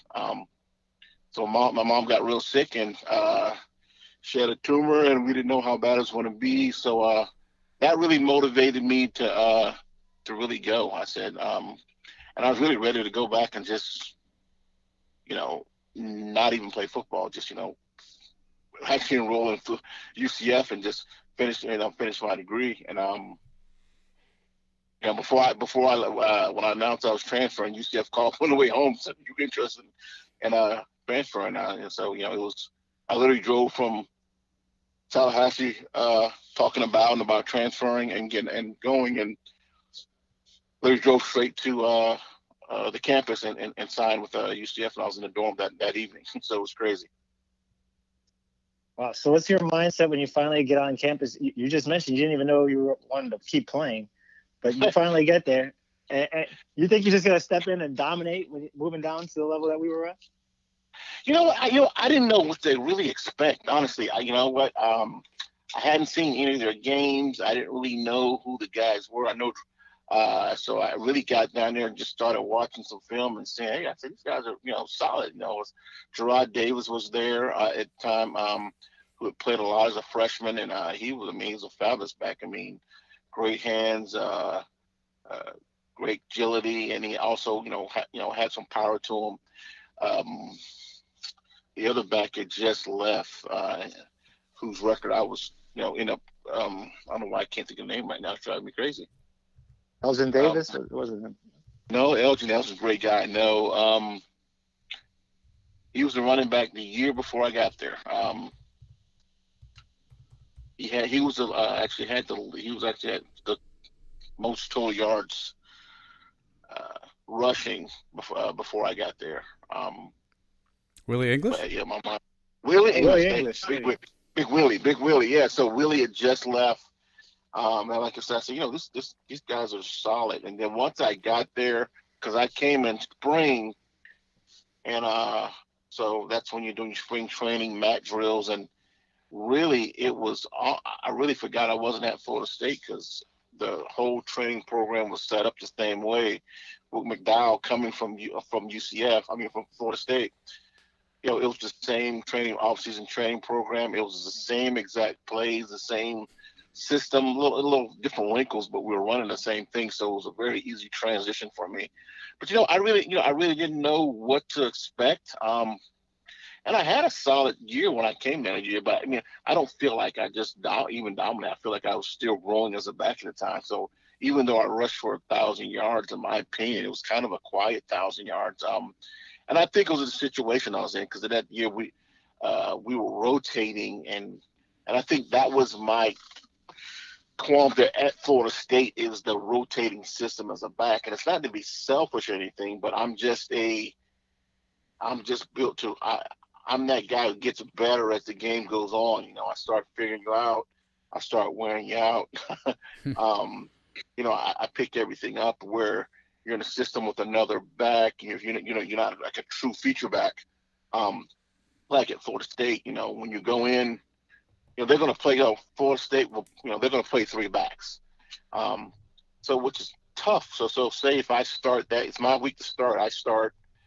I play the first series, and then defense comes on. Next series, the next running back, Sean Jackson, comes in, or Warwick Dunn, or whoever, they come in. And then defense comes on, and then another running back comes in. It's 30, 40 minutes since I've been on the field. Now I'm a short stock back with big, huge legs, and I need to keep that blood moving in my legs to be, for me to be that total effective. I'm more like a Emmett style back, and this is, as the game goes on, I'm gonna start punishing you. I think that's where that first year, even though I shared time with Gerard Davis, and then it was ingenious day and putting us in the backfield together my senior year, and I really dominated, got down to the weight I needed to be, and really had a lightning year coming into my senior year. And everything happened. I had already graduated. I'm playing. I'm in grad school. Everything I had planned on doing, going in. I promised my family going into my senior year. I did. But that 94 team, you guys were actually ranked number 1 coming into the preseason. What were your expectations coming into that year? You guys think you were going to go all the way? Everybody goes to training camp thinking they're going all the way, and I think we had the team to go all the way. I think we were very talented.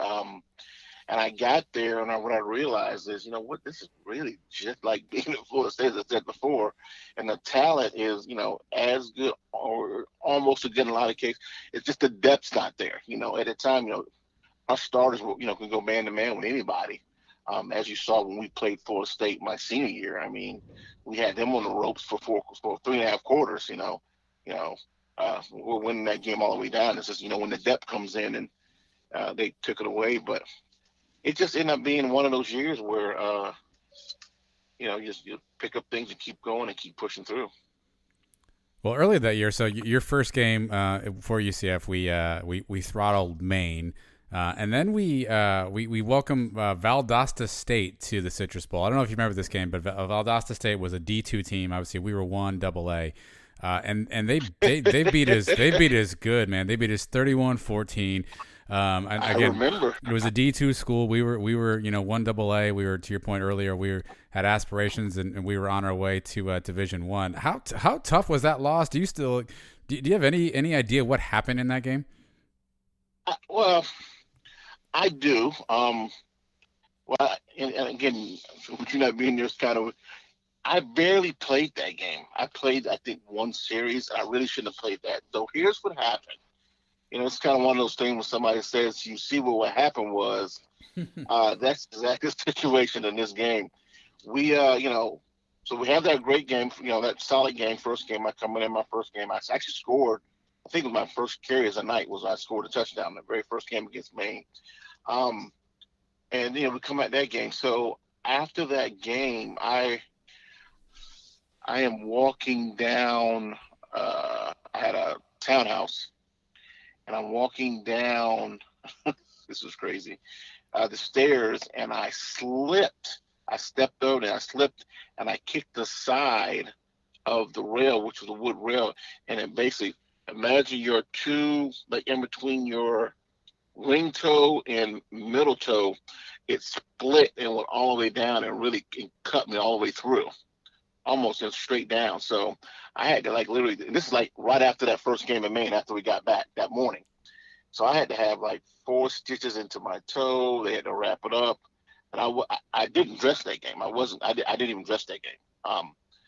I didn't dress at all. And then I don't know, these, they came in there. I mean, they were the two team, but they were really good, really solid, fast. So I was in sweats for that, first half.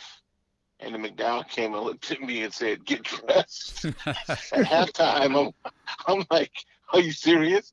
So they take me up real tight and solid. And I think I played 1 or 2 series. And he said, I shouldn't have put you in. I'm sorry I put you in that situation. He threw me back out of the game. So, that could have been a small factor. In fact, I really didn't play that game. But you know how it is. So, we're the big dogs to those guys. Just like, Florida State was a big dog when you go in there, and you're not motivated. You're thinking one Division II team, and before you know it, you're down by 2 touchdowns. Now the whole game changes. Well, one of the other things, so on our show a few weeks back, we were discussing some of the most painful losses that we've ever had in UCF history, and I don't think we researched this one properly enough, because I found one in the '94 season. I want to see if you have any recollection of this one. We played at Samford, so not Stanford, but Samford, which is in Alabama. We are up 22 points in the fourth quarter in that game. We actually stop them. They make a comeback. We stop them, and they call a penalty on a guy apparently who walked out of the back of the end zone during the extra point.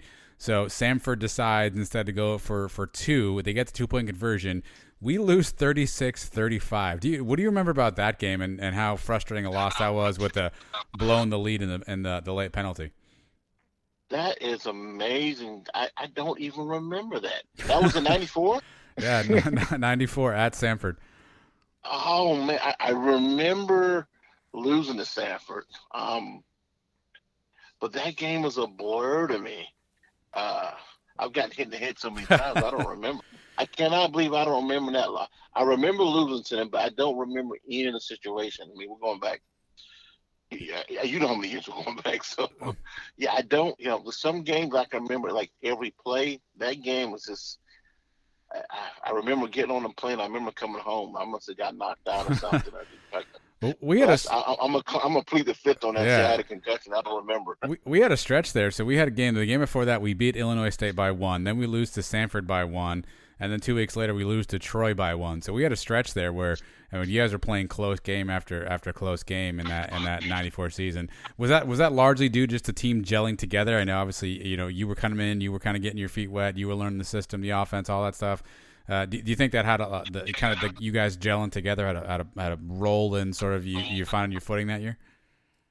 Yeah, I think I don't remember that year specifically. Like I remember we just had these. Outside of the one AA team that we lose to Valdosta State, they were all like 1 or 2 point games, and it all came down. It was super frustrating. We felt like we definitely should have gotten the playoffs, and we still waited to the end just to find out get in the playoffs, and just missed it. We needed somebody to beat somebody, as I recall. We didn't make the playoffs, so I mean that was definitely disturbing for me. It was just I wish I could. Put a pin on. I know we struggled a little bit in our pass game. We had some great receivers, David Rhodes and Mark, and Henshaw was a quarterback, and I know there was some we had some read troubles that year, and we tried to make some corrections, and it might have been a situation where maybe tried to overcorrect, and in a lot of situations where guys thought we should have ran more, and at that time we were still a passing team. I mean, we like to, even though we were I formation, we threw the ball a lot. So I didn't really get a lot of carries that season. My senior year, he fed me. He fed me well. I even had 2 games where I was over 30 carries, which I couldn't walk the whole next week, as I recall. But that was just one of those seasons where just luck wasn't going our way, and we just those that Liberty game and those couple other games just end up falling short of playoffs. And man, I would have loved to get. I mean, I was excited. I really wanted to go to playoffs, and it was unfortunate we didn't make it that year. Right. We talked about the expectations leading in, ranked number 1, finished 7-4. Not what you guys thought. But what is the off season like after a season like that? How much did you guys keep that season in your head going into the next one? We did. I remember that's more. I mean, that was the factor. I think the biggest thing coming into 95 season was the fact that this is our. It was a weird year because we couldn't. We weren't eligible to play a bowl game or be a part of the Division I championship. Even we did make it, and then the same thing, we couldn't play in the 1AA champion, so it was an intermediate year. So it was really we're just playing for pride, playing for the school. We had Florida State on our schedule, we had Hawaii on our schedule, so we got some stuff out there to get our names known and get some notoriety. But that off season, I probably trained harder that season than I did, my whole life. I mean, I dropped 20 pounds coming back into my senior year. I would just take off, and what campus is. I was living in a Fox Hunt, if you know where Fox Hunt is now, which now is the hood. It was kind of nice back then, but basically from where 50 and Alafaya is, I would run from there all the way to the gym, which is the Planet Fitness now in Oviedo, but back then it was a Gold's Gym. So I would jog all the way there, and then work out, and then jog back, but go all the way through campus and go all the way through weaving it out through campus, go all the way down through Research Parkway, and then come back out, and then come back towards my place. And I would do that literally every day. I would run to the gym and run back, and then of course during the day we would have our training sessions in the morning over at the facility where we would do things. So I really cranked it, and I think we really gelled. We had a solid team that year.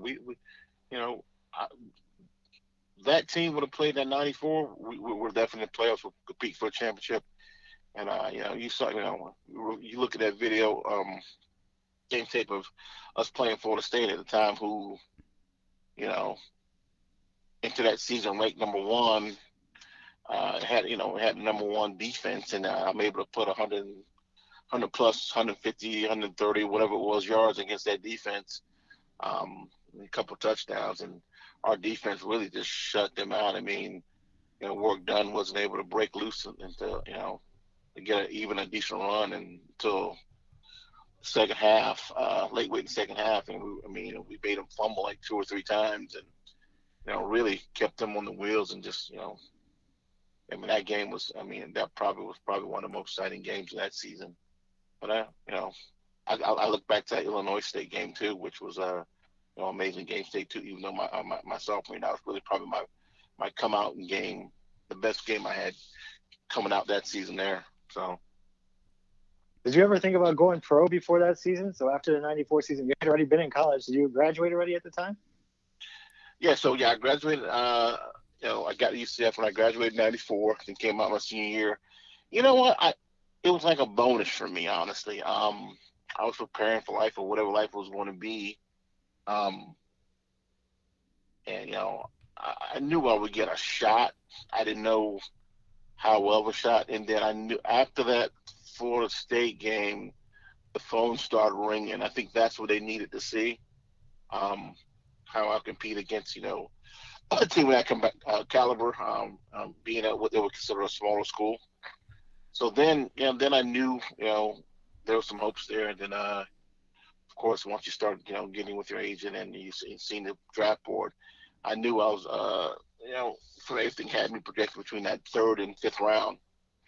And I got calls that 4th round, and just a couple things changed and ended up going early 5th round. Tampa actually called me at the end of the 4th round.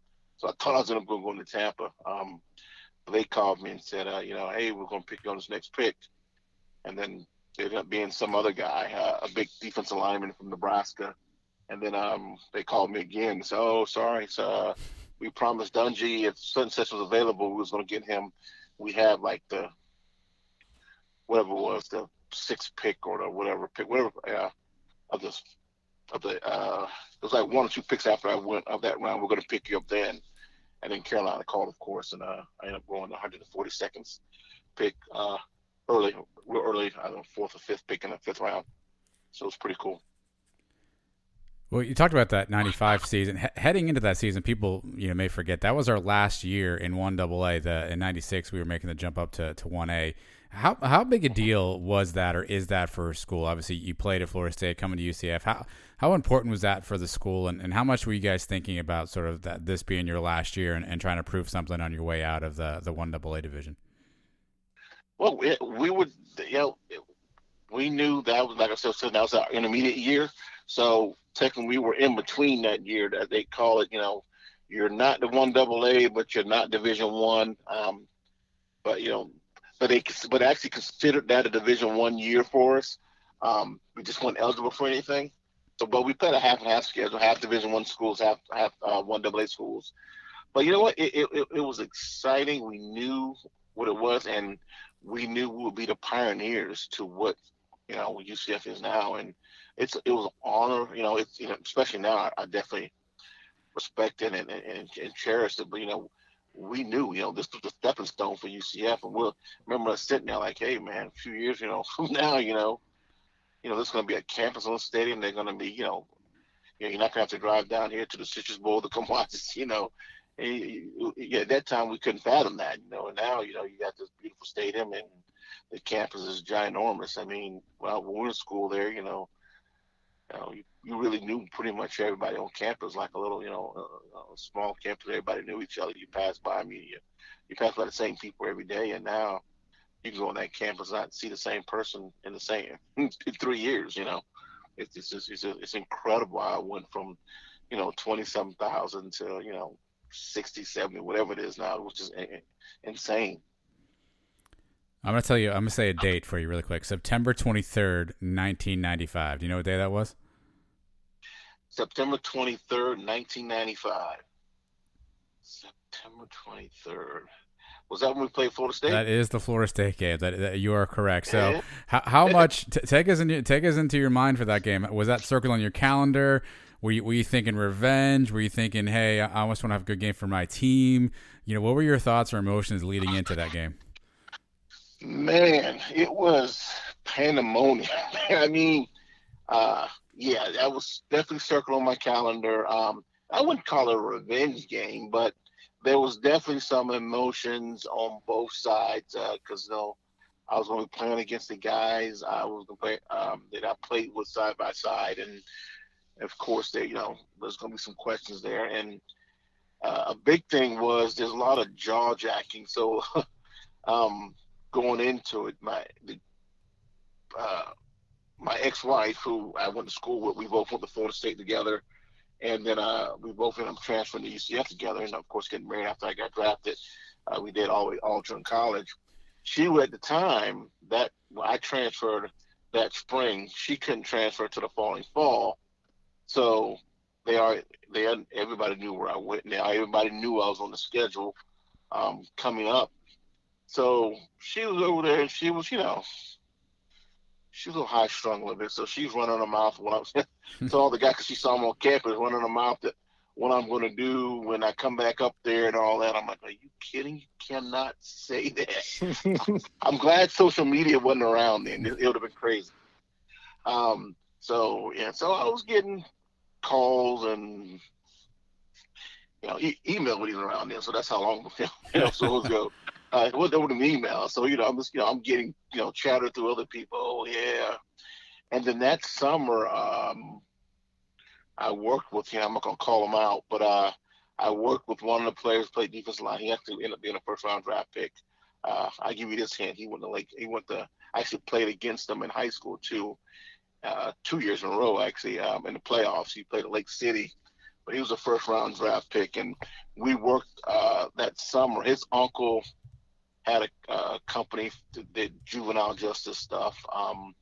They had these juvenile group homes and juvenile prisons, and we both interned there that summer. So he came down from Tallahassee and that summer worked, and we worked together. And oh man, it was all summer. He goes, oh man, he goes, you're gonna get no yards. He goes, you might be the first person to get negative 20-something yards in the game, this and that. And so all summer I had to listen how many yards I was going to get. So it was fun. I mean, it wasn't really serious, but he was just kind of joking, and it went back and forth on that. But that week going into the game, the media was all over it, and I just held one press conference, so I didn't have to, deal with the stress of everybody coming at us. I wanted to ask all the questions and just focus on the game. I wanted that game to be about UCF's first game on the big stage, not Marquette Smith. I wanted that to be about, at the time, the Golden Knights, not, I didn't want it to be about me. So I had coach helped me out, and Mark in the media department, who's still there, went there and just said, he's going to talk to all you guys one time. And, I had the press conference, spoke to everybody about the game and the same questions and comments. And then after that, I was just focused on, I knew it was going to be a big game for my career. I knew it was going to be a big game for me, going in the NFL. And then, of course, it's not like I wanted to me get back or anything like that. But, anytime you're going to go play against, guys you've already, just like high school, when you go play against guys you played with in Pop Warner, but they're all that, you're on the other side of the line, and now you got to play against them. It's just one of those things, you're playing for pride, you want to show those guys up. So I was definitely happy with my performance, and the whole team's performance that game. Our defense was, I just couldn't, couldn't fathom our defense doing what they did against a team. And then, me being the first back to rush 400 yards against Florida State in however many years it was, I don't know what it was at the time, but definitely that season. There's only two backs that rushed against over 100 yards against Florida State that year, and that was me and Tiki Barber. He was playing for Virginia at the time. Is Wadsworth still running his mouth? That's not who it was. Yeah. Close. Cough if it's Raynard Wilson.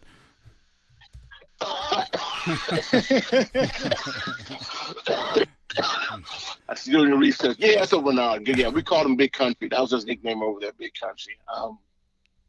But yeah, me and him talked, and so I kind of got fun. If you look at that video of that game, my get back was that very first touchdown. Like he kind of surged in there and was trying to stop me from getting there. It was only a 1 yard run, but I kind of got low man Williams got under there, got in the end zone, And of course, I had to do the little step up and step over him after I scored the touchdown.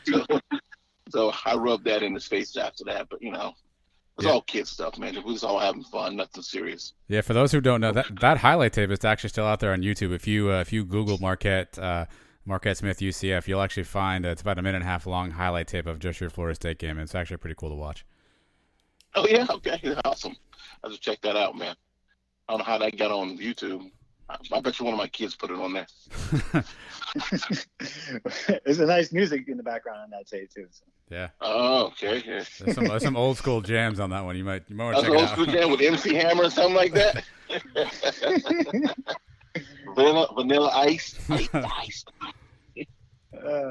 Was there a little hangover after that Florida State game? You guys lost a few after that one. Did you think the team was beat up after that? You know what? I tell you what. I remember that next game. We went down there and played. I believe it was McNeese State. Yeah. And they ran the dog on us. I think we was on our high horse, man. Playing that great game and keeping Florida State. Literally, we're winning 14-10 in the third quarter, and then they finally turned the lights on and put some points up on that death out killers. But we were on a high horse coming out of that game. Everybody expected us to get this railroaded that game. We played such a great game and great performance. And then that next week we just we come in. Now McNeese, I felt like they, and I don't know what they did or what they had. I know they were a small school, but they were faster than Florida State. They were bringing the wood. I don't know if we just had the wrong game plan. I don't know, but whatever we did, it did not work. And in that year, that was probably there was only two games where I felt like we abandoned the run early that game. And two games again. If you look at I think I had maybe 7 carries that game. 7 or 8 carries, maybe 9 max. I think and the same thing happened. I think when it was Hawaii. It seemed like actually I played receiver more the game Hawaii. I caught more passes that game than I did rushes. And I think we kind of resorted back to putting in the air where I think we were really. I know we want our identity to be kind of like what the UCF's identity is right now. How they still run. But they sling it around the field and they put it in the air. I think that was kind of the thing we want. But I think we were a traditional offense. I think we were, I think our best games that year is, when we were running, 65 to 70% of the time, and then putting it in the air, and then we seemed to have been more successful. So again, I wasn't the coach. I didn't make the decision. We had a great coaching staff, but I've been a coach, and I've been in games where I've outcoached myself. So that might have been a situation where what could have happened again. I wasn't on I didn't have the earsets on, and I wasn't viewing the game from upstage, but based on the field, that's what I felt like might have been the situation. We just got in a situation where they got jumped on us. We lost a couple yards on run, and then we kind of abandoned the run, and then just aired it out, and then you kind of get predictable at that point in time. Marquette, you mentioned the Hawaii game. That's listed as a true road game? Did you guys actually take a road trip all the way to Hawaii for that game? We did. It was awesome. They treated it like a bowl game for us. It was an amazing time. We were up there for a full week. So literally after we played, whoever we played a week before that, we got back, or it was a home game, whatever it was. I know it was Saturday, and we left Sunday. We left Sunday in Hawaii, and they gave us, just like a bowl game, they gave us $500 per diem. And we were out there for a full week. We practiced out there in their facility for the whole week, and then played them on Saturday. It was a great time. It was, my first time, the only time I've been to Hawaii. But no, we had a great time. Outside of the beating we took on the field. I was gonna say you guys probably had too much fun then. Yeah, and you know what? That's the whole thing. When you go out there and play them, they know that. They know that. So you're out there, and guys are out, sneaking out of the hotel. Guys are out all times of night. And, half the guys are drunk. It's just, a bunch of college kids. Take a bunch of college kids to Hawaii and then tell them, hey, now you got to play a football game on Saturday after you've been here for a week party. And it was still a great trip, though. It really was. It really was a great trip. You bounced back for sure after that game because then you played Northeast Louisiana, and I think you had your best game ever, right? 225 yards? Yeah, it's a big game. I don't know. I had their number. And again, I got the carries. I felt like, like I said, the more carries I get, the more, the monsters I get, the more, and yeah, I ended up being at 225. I'm 4 touchdowns. As I recall, I think 3 touchdowns that game, maybe 4. I don't remember. But yeah, it ended up being a good game. And I felt like we had to come back. And I'm a sore loser, so after I lose, I really that next week I'm typically pretty lightning. I just would never enjoyed losing. I've always played on winning teams and been fortunate to be in those situations. A game's good when you can't remember how many touchdowns you scored. It's not about me, man. It's not about me. Touchdowns are reflective of what those offensive line guys do, and the right calls at the right situation with coaching staff, and and everybody doing their job. But it's nice. It's always nice to get across that white paint to get into the end zone. It's a nice gig. But yeah, I remember those 3 or 4 touchdowns. I remember, and they were a Division I school. They've changed their name since. Like I think Louisiana Monroe now. Yeah, they are. Yeah. So I had 200-yard games against them 2 years in a row. So I had their number for some reason. And you know what? I think with the biggest thing going to them, I didn't know nothing about them going there in '94. But I don't know if their mascot has changed, but at the time they were some kind of Seminole or some kind of Indian. I think Indians. And their crowd did the tomahawk chop, and they had the And when I got there, I didn't know. When I got there in '94, it just clicked. And I'm like, you guys are in trouble. So that was like my intro to playing Florida State going into '95. So I really let them have it. And I had like 200 yards that game. And again, maybe 2, 3, 4 touchdowns that game as well. You mentioned the offense. So that year, so your time there, Coach Kruzak was the offensive coordinator. Obviously, UCF fans will know him later on as the head coach. What was Cruz like as an OC, and what was the dynamic like between him and Coach McDowell? Those guys were great together. Those guys have been working together, and that was it. Kruzak is a quarterback by nature. He wants to fling the ball and throw the ball, and that was the thing. But you know what? He was a great guy to play for. Super knowledgeable. You just don't find people as knowledgeable as he are as a game, and Kruzak was just amazing to play for, and he was a motivator, man. I mean, he really was. I mean, he would, when he got mad, your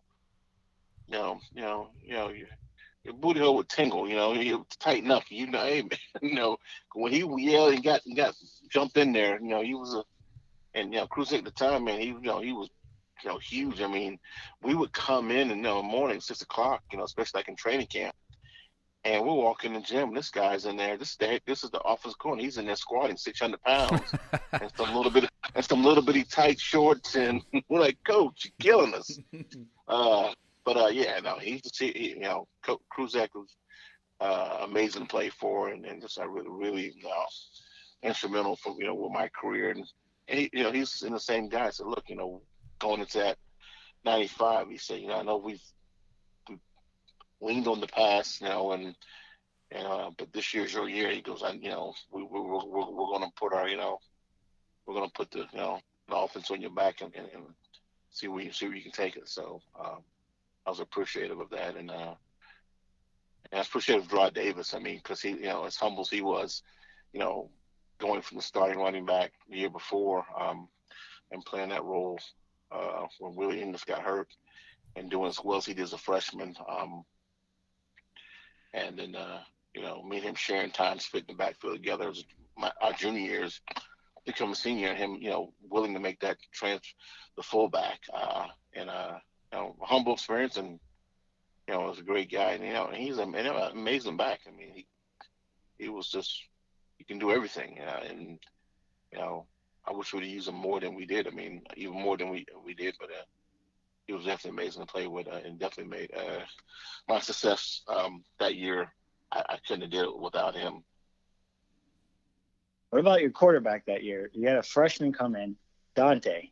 This guy is huge. Talking about Kruzak in the weight room. This guy was a beast too, right? Dante, he was all right, man. I mean, Dante Culpepper. I mean, it says itself. You know, he came in.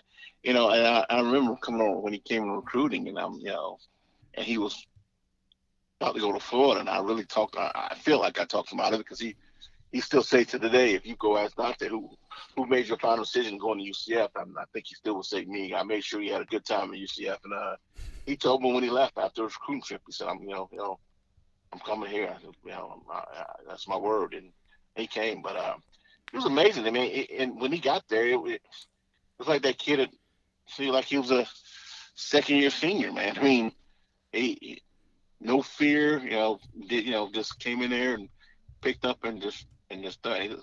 Amazing arm. I mean, I had never seen a quarterback throw sideline to sideline so to out route like him. I mean, very few quarterbacks, especially on a college level, can be on one hash and throw the deep 10-yard out like that and not get it picked off. And Dante's arm, he just had a cannon. And then, he was smart and he can run. He was physical. I mean, he was a 6'3", 220-pound freshman. I mean, so he wasn't no tiny quarterback coming in there. No, he was he definitely was an integral part of me because, he's able to, sling it around and keep guys out of the, box because, people, every team scouting report when they come into play and they knew that I was on the side of the ball, they were going to, it's going to be an 8-man front of some kind of way. And Dante made it easy because forced him to try, he would get him out of the 8-man front some kind of way, which would make it easier. I don't have that extra guy. So you get me one-on-one out there, I'm able to do some things, but getting an 8-man box, makes it tougher. So you got to have somebody who can sling it around to make it easier for us backs. You mentioned the recruiting trip. I don't expect you to give us any big stories, but what was the hangout spots back then? Because there was no student union yet on campus. Where'd you guys go to have a good time and just relax? Oh man, when we was there, we had a club called the Mill, which was over there by where the movie theater is across campus. Or it used to be across campus. So you had that, and then you had Knight's Pub across the street from campus on Tuesday nights. And then you had the frat house, which is no longer even there no more. The frat house was the spot, especially like Wednesday night and Saturday night. And those were, amazing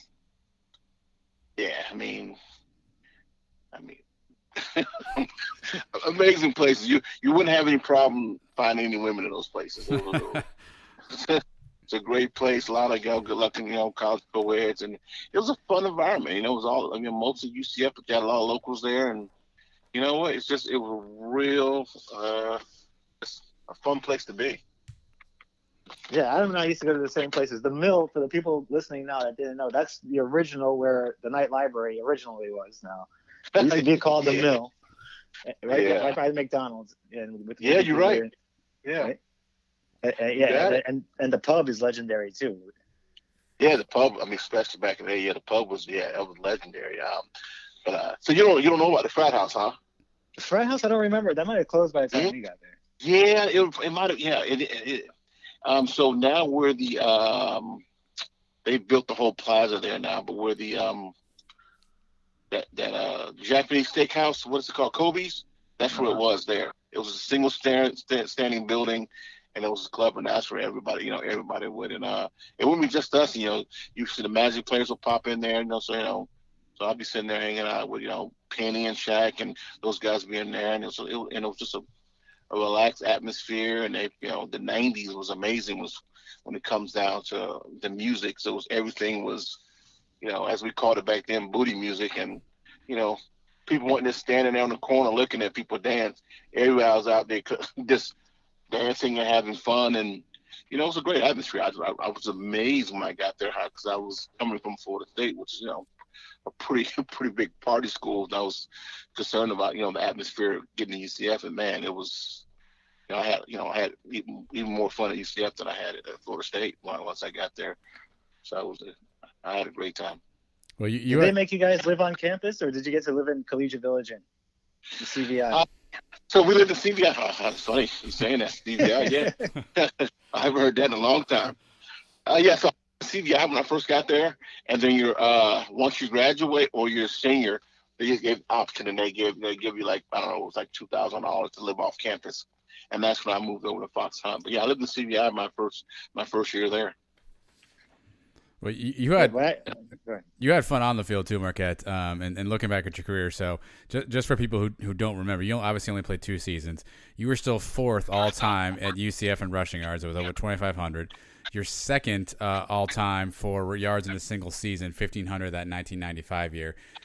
Is there any part of you that kind of wishes you could maybe get a do-over and spend all 4 years at UCF and to think what you could have accomplished if you had been there for 4 seasons?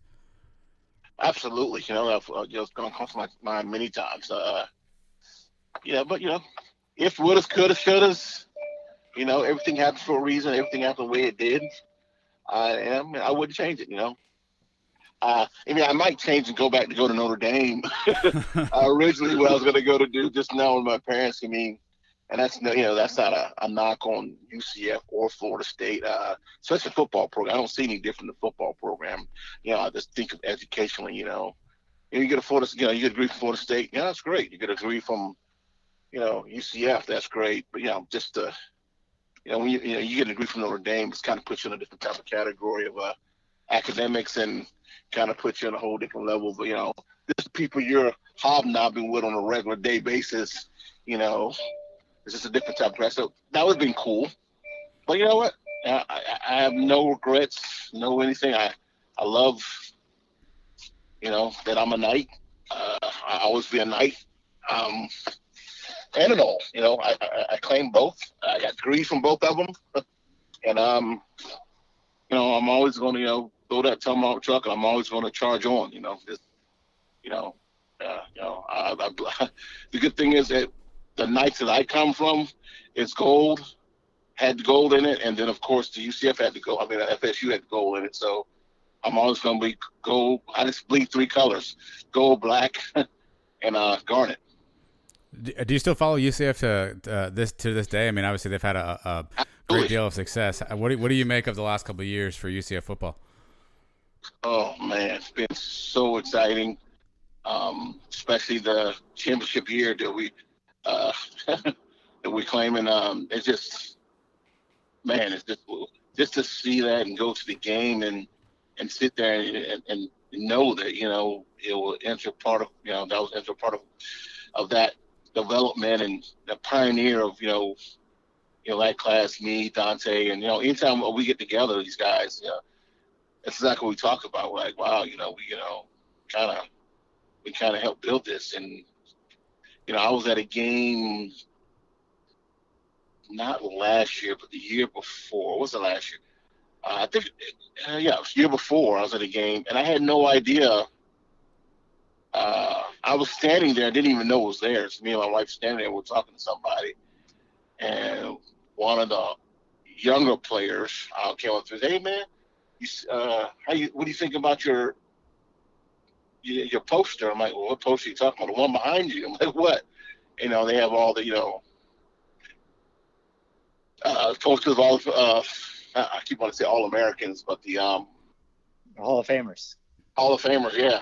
And I had no idea that I was in the stadium. And I'm standing there, and then all of a sudden I go there and look at it, and I guess people figure out who I was, and I'm ended up sitting there signing autographs for the next 30 minutes. So I missed part of the game, and it kind of sucks being under that stadium, and it gets real loud every time something happens. I'm like, oh, I want to go see. That's cool to hear, man. Well, look, you've been really generous with your time, but so we end every interview around here. We ask some random questions about life, music, movies, sports. So could be about anything. Are you prepared? Are you ready to maybe tackle some of these random questions we have for you? I'll do the best I can. Shoot what you got. All right, these are really easy. Trust me. So what do you put on your pizza? So if Marquette Smith's ordering a pizza, what's your order?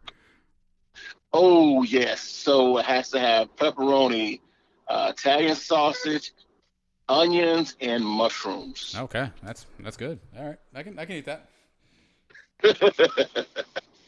All right, while we're on food, how do you eat your chicken wings? Do you dip them in blue cheese, ranch, or you do something? You got none, neither? What do you do? Blue cheese all day, every day. Thank you. Finally. Yeah. We've asked that a few times. I'm a blue cheese guy too. Adam, but blue cheese, gotta be a blue cheese, and I love a blue burger too. Ooh. All right, obviously, Nice. you spent some time at FSU and doing some research. You were probably teammates with Danny Cannell, who is who's a media guy now. He's kind of an interesting guy. So here's my question: is Danny Cannell a nice guy? Because I can never tell watching him on TV. You know what? He really is. I mean, I don't know the new Danny Cannell, but me and Danny, when he came in as a freshman, he's a year younger than me. I was kind of the first guy to welcome him in the dorm and help him move into the dorm when he came in there. He was coming in for Fort Lauderdale, and great guy. I mean, Danny was again. I haven't talked to Danny since I left Florida State, but my memory of him was always good things. I always was humble and just wait his spot to get his spot. All right, you came around in the 90s like us. Who do you got, Tupac or Biggie? Ooh, that's hard. I mean, those are like my two. You just really gave me my two favorite rappers. Two of my three favorite ones. If I had to go, I can't pick. That's hard. It depends. Okay. It depends on when I'm listening to. How about that? So if it's a football game, they got to be Pac. Pac's gonna get me ready for a football game. But I love them both equally. Those, you put Pac, Biggie,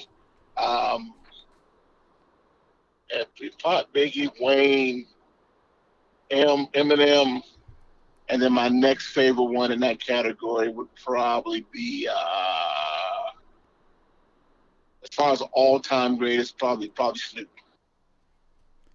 Right. Do you sleep with your sheets tucked into your mattress or outside? Outside. I cannot stand them tucked in. Every time I go to a hotel and they have it tucked in, it's my pet peeve. Right now. And I had to pull them out as soon as I got there. Does anybody sleep with them tucked in? I know they do that. I don't know. How is it possible? It's horrible. It's too tight. You can't breathe. I can't move. Great question. All right. I'm in a swaddle. Lou Williams, he plays for the Clippers. He left the NBA bubble. He had to go to a funeral, but then he went to the strip club for chicken wings. Do you believe him that's the reason he went there? I don't know if you go to a strip club for chicken wings. No way do I believe that. He went to strip club for. There's no way I believe that. If you could go back in time and you could witness any historical event, anything you want to, a sporting event, something that happened in history, you could travel back and you could watch it happen for the first time. What would you want to go back and see? Oh, if I can go back in history and see monumental.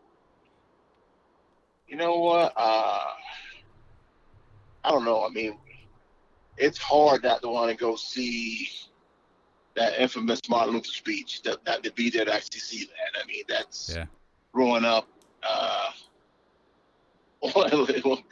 in Fort Pierce on Dr. Martin Luther King Boulevard. I mean, you heard about that so much going by. That would be a hard situation not to go see. That's a good answer. All right. When you put on your shoes, do you put on sock, shoe, or you put on sock, shoe? Oh, that's a good one.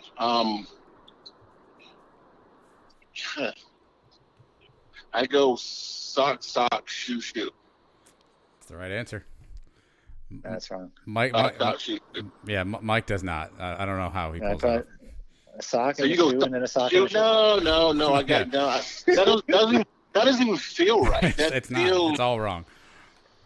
It's wrong? It's all wrong. That's what I thought. All right, here's my last one. Toughest question I think I'm going to ask you all night. Who is the greatest running back in UCF history? Ooh. I tell you what. I honestly, I think pound for pound, Elgin Davis. Okay. Elgin Davis. See, I watched Elgin Davis, and I was amazed with his speed and agility. I mean, it's tough not to go between him and the other Smith. Yeah, I mean, there's some legends, right? I mean, you got Kevin Smith, you got Latavius Murray, Adrian Killen's just left. I mean, he had a great career. Greg McCrae's doing really well. I mean, Willie English is up there. I mean, there's some legends. Is up there too. Alex Haynes. Alex Haynes will be a tough one not to put up too. And actually, Alex Haynes was the one who came up to me that day and was talking about at the stadium. That's who it was. He said, "Hey, Kent, you see your memorial over there?" I'm like, "So where's yours?" He goes, "I'm not in there yet because I don't know why." Yeah, that's a crime. Haynes is one of our favorites too. Yeah, that's a crime. Yeah, you got for Alex, weren't you? Yeah. Yeah, Alex was there during our time. Yeah. Yeah, man. Yeah, I enjoyed Alex. Me and him talk all the time. Great guy, man. I love Alex. He would definitely be a top one for me, man. I don't know, but Elgin, man, in those days and seeing what he was playing with, man, it just, he made something out of nothing a lot. All right, I got one more. You already said how you bleed black and gold and garnet. Mm-hmm. You haven't played those guys since that day in '95. We play them again. Say we play them when they redo this schedule this year or sometime in the future in a bowl game or something. Who are you rooting for? What color shirt are you putting on that day? Ooh. You know what? It's an easy question. It's an easy answer. The same shirt I wore when I played against them, the same shirt I wear if we play against them again. So unless something's on the line. So if it's going to be, I'm wearing the white and black or the gold and black, whatever colors we're wearing nowadays. But and the only way I switch is if Florida State needs to win that game to go to the championship or win the championship, and UCF doesn't have a chance to be involved in it. That's the only way I root for FSU over. That's fair enough. I don't know if I can. Yeah, we gotta go to the judges on that. That's fair. It's a good political answer. It's a fair political answer. That's the only way I root for. Other than that, Knights got Knights. So if it's the championship game then. Ooh, good answer. Championship game. Yeah. Gotta go with Knights. Marbles. Gotta go. If Florida State's playing UCF for the championship, I'm 100% going for the Knights. That's a good answer. That is the right answer. That is the perfect answer, and that's the perfect 100%.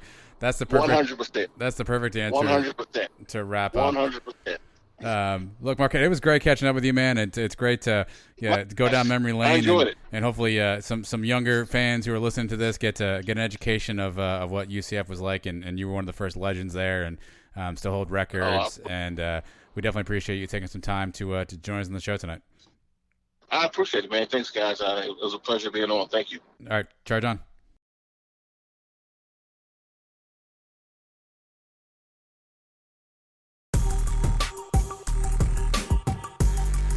Okay, sons of UCF, both of you, you are the father.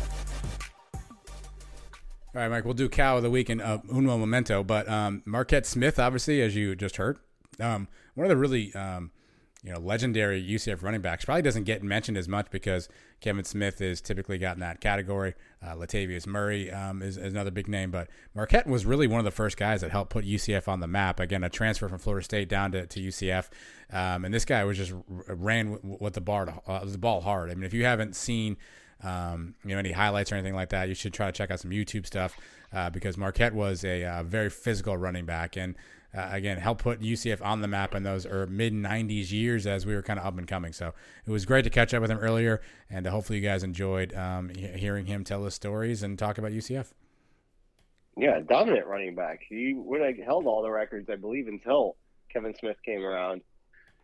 Coming over from Florida State, was a big-name player, a highly recruited player out of high school, came back home to UCF and had himself a nice career. So that was a fun interview. I remember doing that one. He had some good stories in there. So I'm glad we were able to bring that one back to earth here. Back. Playing it for you guys. And that's one you're not going to hear elsewhere. I haven't seen Marquette Smith out there on the interview circuit, so you may not hear that elsewhere. So I'm glad to bring you an exclusive Marquette Smith, Mike. But what is an exclusive? I guess it is exclusive to us, is the Cow of the Week. These are just idiots. People who just do dumb things or stupid things or silly things or things that just make us laugh. Mike, there's so many options each week. It's hard to kind of narrow it down to one or two or three. Sometimes we go over that. So you always get to lead off, Mike. Cow of the Week, who is on your radar this week? You know, we have a smorgasbord to pick from this week, all in the NFL. I don't even know which way to go right now. Is it the Giants, my beloved New York Giants, for keeping Joe Judge around? I mean, Gettleman's retiring. So for me, when you clean house, get rid of the GM, get rid of the coach, start completely fresh, bring in a new quarterback, do it all together. You know, like when Tom Coughlin came in and he brings in Eli and Jerry Reese all at the same time, that's when things are more successful. You know, you're bringing in a whole new system. Now they're going to get rid of the GM and keep the coach, a coach that has won, 7 games or something in the last 2 years, 8 games. Is it that many? Well, I think it's actually 10. I think we went 6-10 last year and 4 games this year, 10 wins in 2 seasons. But completely out of it in both seasons before you even get to Thanksgiving. I can't remember the last time the Giants played a meaningful game in December. It's been a very long time now. The organization has no idea what it's doing anymore. And to keep this guy around who has had some very questionable decisions in the last couple of seasons here. I mean, I remember one time he challenged a turnover, which obviously are automatically reviewed anyway. Just earlier this year, when I went to the Dolphins game they played against the Dolphins, he called a timeout right before the end of the first quarter when the play clock still had about 5 seconds to go on it, and there was no reason to call a timeout. And then later in that drive, they get called for 2 delay of games. Just the whole way he approaches a game, he's an idiot. He's basically what it is. He's an idiot. And this past week, they run a quarterback sneak on 3rd and 9, and he tries to explain that away as trying to get some more field position to punt on the next play. I'm tired of him. He came in the first day, won the press conference. Everybody was ready to run through a wall for the guy. Here we are 2 years later. He sucks. So that was one option. You got the Chargers and the Raiders last night. Yeah. Where all they had to do was tie, and both of them get in the playoffs. And these guys go down to the wire. They go all the way to overtime, all the way down to the last second, and still one of them is eliminated. Well, who's the cow in that spot? Is it the Chargers for calling a timeout, which essentially, I guess the Raiders then said that changed their mind and they decided to run one more play and they got a big run out of Jacobs and then set up for the field goal? Is it the Raiders for even attempting a field goal where, God forbid, that thing bounces off somebody's hands and squirts free and the Chargers pick it up? You know, they're scoring a touchdown. The Raiders are out of the playoffs. Who's the cow in this particular scenario? Yeah, I think it's both of them. Both of them risked their entire teams. We know how fragile these guys can be with the injuries. You're going into the playoffs. What if Derek Carr gets banged in the head last night and he's out for the playoffs? You know, or the quarterback for the Chargers, or any of their big time guys really suffers a bad injury and now they're not playing the next month. They both could have got in. I wish they both would have just went in there and kneeled the ball down for 2 hours. That would have been fantastic. That would have been great. They're both getting in. Yeah. Your whole point of the regular season is to get to the postseason. And they had it there. They didn't even have to do anything. Both of them could have come to an agreement. I know it wasn't likely because they're division rivals. I don't think the Giants and the Cowboys would have ever agreed. No, that's what I was going to say. I would beforehand. never, ever want the Cowboys to do something that allowed the Eagles or the Giants to get in the playoffs. That would make – I don't know if I guess I'd rather lose spectacularly than go, no, I helped the Giants or the Eagles. I don't want any of that, any of that crap. But that's not even really a fierce rivalry, though. I mean, the Chargers-Raiders – I mean, I know they're in the same division, but I don't think of that as like one of the fiercest rivalries in the NFL. No, but they can't like each other. Yeah. And now that the Chargers are in California, well, actually, the Raiders are not in California anymore. So, Geography with Mike. But you know, they're both idiots. I think they both could have got in, and they blew it. Well, they almost still got in. The guy misses the field goal at the end of the game. They both get in, and meanwhile they have killed themselves for the last 3 hours, and now they're all banged up going into the playoff game. Not all of them. I think they're both cows. they weren't going to agree to it beforehand, but it would have been funny. As a fan of neither team, I would have loved to see it. I mean, for the Raiders standpoint, I guess you look at it and go, hey, if we miss this field goal, we're in the playoffs. If we make it, we're in the playoffs. So, I mean, really, 2 of the 3 possible outcomes are in your favor. The third outcome, again, being, the ball squirts off the holder's, face mask and is lying on the turf, and San Diego scoops it up and scores, and then you're out, right? So I guess 2 of the 3 outcomes are really in your favor in that particular scenario, but still seemed like a risk that you didn't necessarily need to take. But again, I guess if you're telling me that I can screw it to my rivals and kick this field goal and they don't get in, I might sign up for that. I mean, if there was some weird quirk where all UCF had to do was kick a field goal, and the Cows would, be eliminated from whatever, like we'd all be signing up for it in a heartbeat. So, I mean, I guess it's easy to say, maybe not the right call, but I think the adrenaline and sort of the competitiveness, I wonder how we'd feel about that if it was a UCF related item. Well, what I would have liked to have done is come to an agreement with the other guys before the game. You're both kneeling down the entire game, back and forth. Then you get the ball finally, probably around midfield. You guys have been kneeling all day with about a minute to go. And then just fake a kneel down, pitch it out to the side, let the guy run for 30 yards, and then kick the field goal. And then you've done everything. You've kept everybody healthy all night. You still knock the rival out. You still go to the playoffs. I think that would have been hilarious if somebody had done that to the other guy. I like where your head's at. So, Yeah, I mean, that was another option for Cal. I don't know which one's the bigger Cal. The Giants, either one of these teams. Who else? The Dolphins for firing Brian Flores earlier this morning. When it seems to me he's done a pretty good job. 2 winning seasons, the best 2 seasons they've had in this century. So I don't know what they're doing. They must have somebody lined up, or else why do you get rid of this guy? Yeah, that's where I was going to go. Going on. Yeah, something has to be going on behind the scenes. I think you saw some rumors that maybe him and the GM, Chris Greer, don't get along or something like that, or can't agree on things. It's got to be some sort of a conflict of personalities in there someplace, because you would think that he was the brightest coach spot they've had in a long time. Adam Gase, Joe Philbin, need not apply. You would have thought they were moving in the right direction with him. They're going after Deshaun Watson, and they know Flores didn't want anything to do with that. Maybe, could be another thing. So, but leave it to the Dolphins. Dolphins. The Dolphins is another franchise that's been floundering forever now since Marino left. Yeah, I'd also nominate the Indianapolis Colts. All you have to do is beat the Jacksonville Jaguars, who are just horrible, and you're in the playoffs. And they get it wasn't like a last-second field goal, a quirk play. I mean, the Jags absolutely just took it to him. Trevor Lawrence in his last game of his rookie year, which has not been fantastic, they pull it all together, and they end up beating the Colts, who are now knocked out of the playoffs by losing to the Jaguars. Yuck. That had to be frustrating as heck if you're a Colts fan. They had the last 2 weeks. Yeah. Where they could, I think they only had to win 1. They lost to the Raiders, was it the week before? And then this week, you figure they're a shoo-in to get in. Nobody's even thinking the Jaguars are going to give them any kind of fight. And then they just get demolished from beginning to end. I kept watching the score on that game. I was like, oh, man, all they have to do is beat the Jaguars that they're in. And then you see they're losing. Oh, they're down 10-3. All right, whatever. Oh, it's 16-3. Oh, it's 23-3. I'm like, what the heck is going on in Jacksonville? Yeah. How are these guys doing this? Fair question. But, that's football, I guess. That's the way it goes. Maybe the other cow of the weekend, there should be the NFL. How do they allow there to be a scenario where 2 teams can tie and both get in the playoffs? There's got to be some better way to do that, no? I mean, I'm sure there's some super secret formula, but it just seems really weird that 2 teams can tie and in the playoffs. There have to be a better way to figure that out next time. Yeah, I guess when it comes down to they have one primetime night game, there's always a chance that something can go wrong beforehand.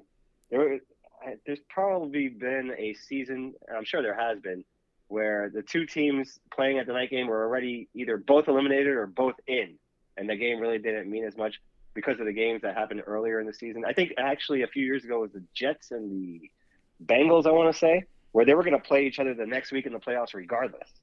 And, that was the game they thought was going to be a game to get in or something. And I don't know. I don't think there's really a way around it. They just got to go with whatever they think is going to be the best odds. And they got a great game out of it. Yeah. They got a game that went to overtime, went down to the wire. The winner got in, the loser was out. So they got what they wanted. But if they had me and you coaching the Raiders and the Chargers, I was free. They may have gotten a lot of kneel downs. I was available. I mean, they could have called. By the way, you went Jets and Bengals. I mean, those 2 teams even make the playoffs ever? Jets and Bengals playing each other in the playoffs? That had to be like 2009 or something. Yeah, it had to be a long time ago because just in the last decade, I think they've finished the season. Now you're playing against division rivals. Yes. So I don't even think that's been possible for a while. But I for some reason, I want to say it was Jets Bengals end of the season. They were going to play each other in the first round anyway. Yeah. Somebody fact check me on this. That had to be 2005, 2006 or something. Yeah, it had to be way long ago, Mike. But speaking of way long, the show has gone on for a pretty long time tonight, so we appreciate everybody for listening in. Hope you enjoyed the Sonnies. Hope you enjoyed hearing from Marquette Smith. Take one of those? I'm gonna take one of those. I mean, it's all the above on those. Yeah, I mean, there's plenty of NFL options available.